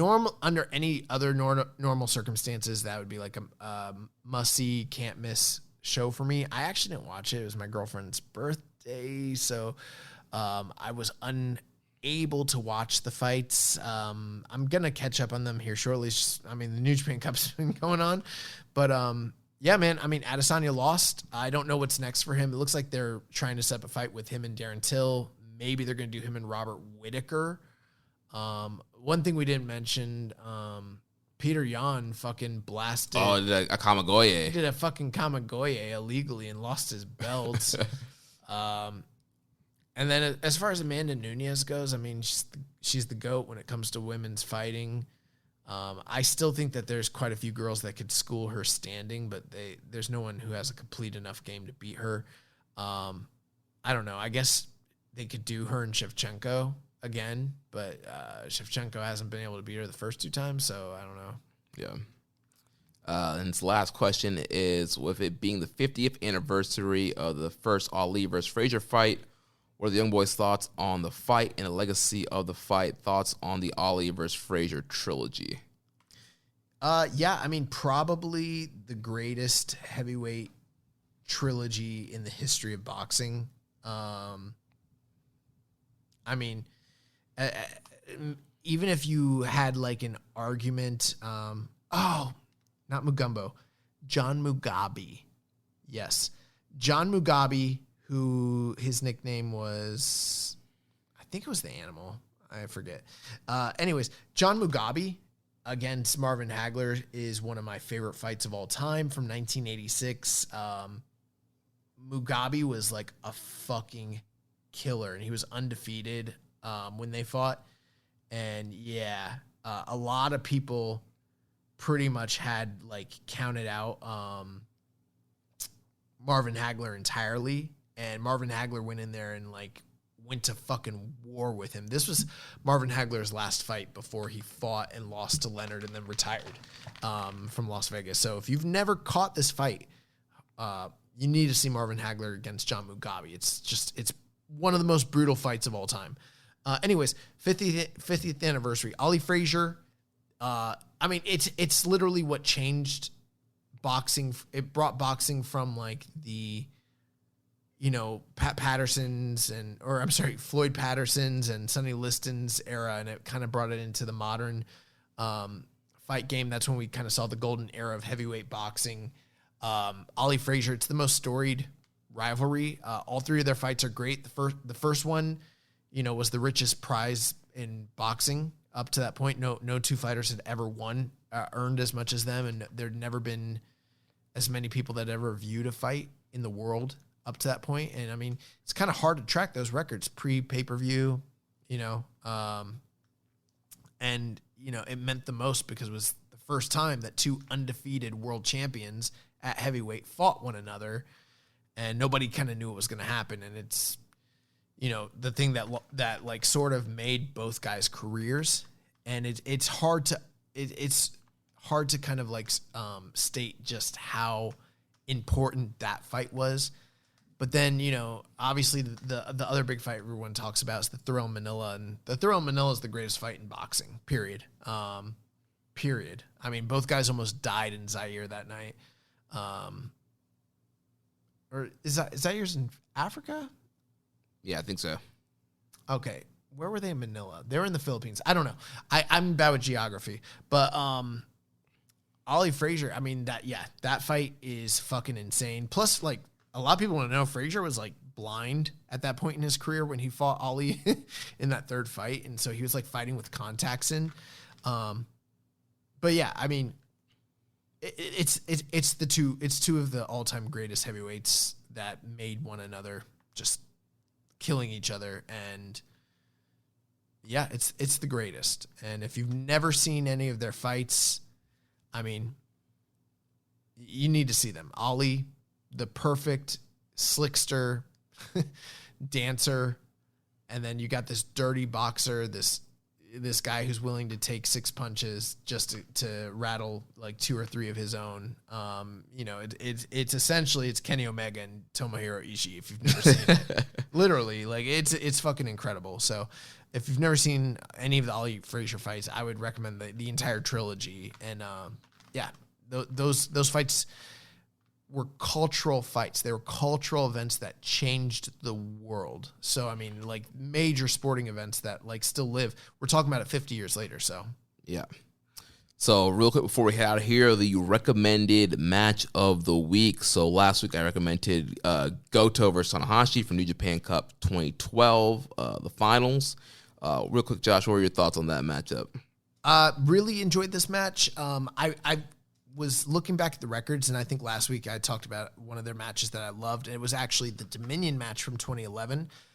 That's the best match Goto and Tanahashi have ever had, but it makes sense because Tanahashi retained the IWGP title at Dominion the previous year, and already at this point, him and Goto had a storied rivalry, and going into this match, Tanahashi had dropped the title to Okada already.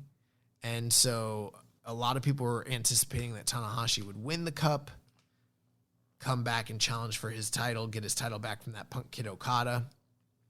Didn't work out that way. They were in Korakuen, and this crowd was hot, really hot for this match. And I think part of it was so many people loved Tanahashi and wanted to see him rise to the occasion like he always does. But then another part of the crowd wanted to see this underdog, Goto, finally beat Tanahashi and win the big one. And Tanahashi threw everything at Goto. Goto outlasted every one of them. There's one exchange in the fight that I love towards the end where they are just hammering each other with elbows. It's one of the more memorable striking exchanges, and then it ends with Goto hitting him with a big lariat. Some really good leg work from Tanahashi. One thing I didn't like about the match, a couple things. Goto did some really great leg selling and showing heart early on in the match, and then towards the end he kind of just abandons it and forgets it all entirely. And at the tail end of the match, Goto seems so... It's not that long of a match. It's like under 25 minutes. Goto seems so blown up. He starts botching some of his finishing sequence moves. But overall, the crowd was still so invested in seeing Goto beat Tanahashi. It still felt like a really memorable moment when he finally beat him with... I forget what his old finisher... Shouten Kai. Yeah, the Shouten Kai. He beats him with the Shouten Kai. Big moment. You know, Goto kind of is Mr. New Japan Cup because he's won it more times than anybody else. And, he rode high. And then he went on to beat Okada and become IWGP champion.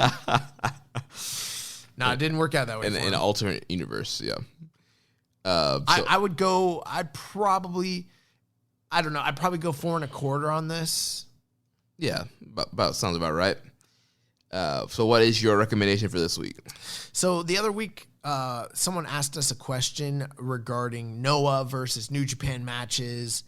I was thinking about the time of the year, we're in March, and I remembered there was a match that exists that's really great that I didn't mention the other week when I answered that question. I think it was Muzza who actually asked the question.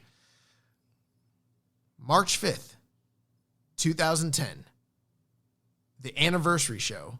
It is the IWGP Junior Heavyweight Championship as the champion, Koji Kanemoto. My man.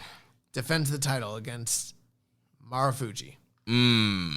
This is why we do the recommended match of the week, because this match fucking bangs. It bangs hard. And very few people have seen it. It is available. It's not on New Japan World, but it's available on YouTube. If you just type in Marufuji versus Kanemoto, it will pop up. I've sent the link to you in our show notes. And I'll tweet it out also. Yeah, you guys got to see this. It's fucking crazy. Listen. It's fucking crazy. If you like Ishii, Shibata, and Shingo and shit like that, and you like guys fucking hitting each other hard and doing wild shit, Marufuji versus Kanemoto is fucking crazy. Nice. Well, I'm looking forward to checking out. Love Marufuji. Also love Koji Kanemoto. So that should be a fun match to check out this week. And that's going to wrap things up for this week's episode of Keeping It Strong Style. Next week, we'll be back to review the conclusion of the New Japan Cup. We will have a special guest joining us to break down the semifinals and finals. Mavs Gillis is coming on the show. Yeah. So that should be a fun episode next week. If you enjoyed today's show, please consider making a donation by visiting socialsuplex.com/donate. Click on the donate button under the Keeping It Strong Style logo. Make sure you connect with us on social media. On Twitter, the show is at KI Strong Style. I am at Jeremy L. Donovan. The network is at Social Suplex. On Facebook, we are facebook.com/Social Suplex. On the Facebook group, we're facebook.com/group/Wrestling Squared Circle.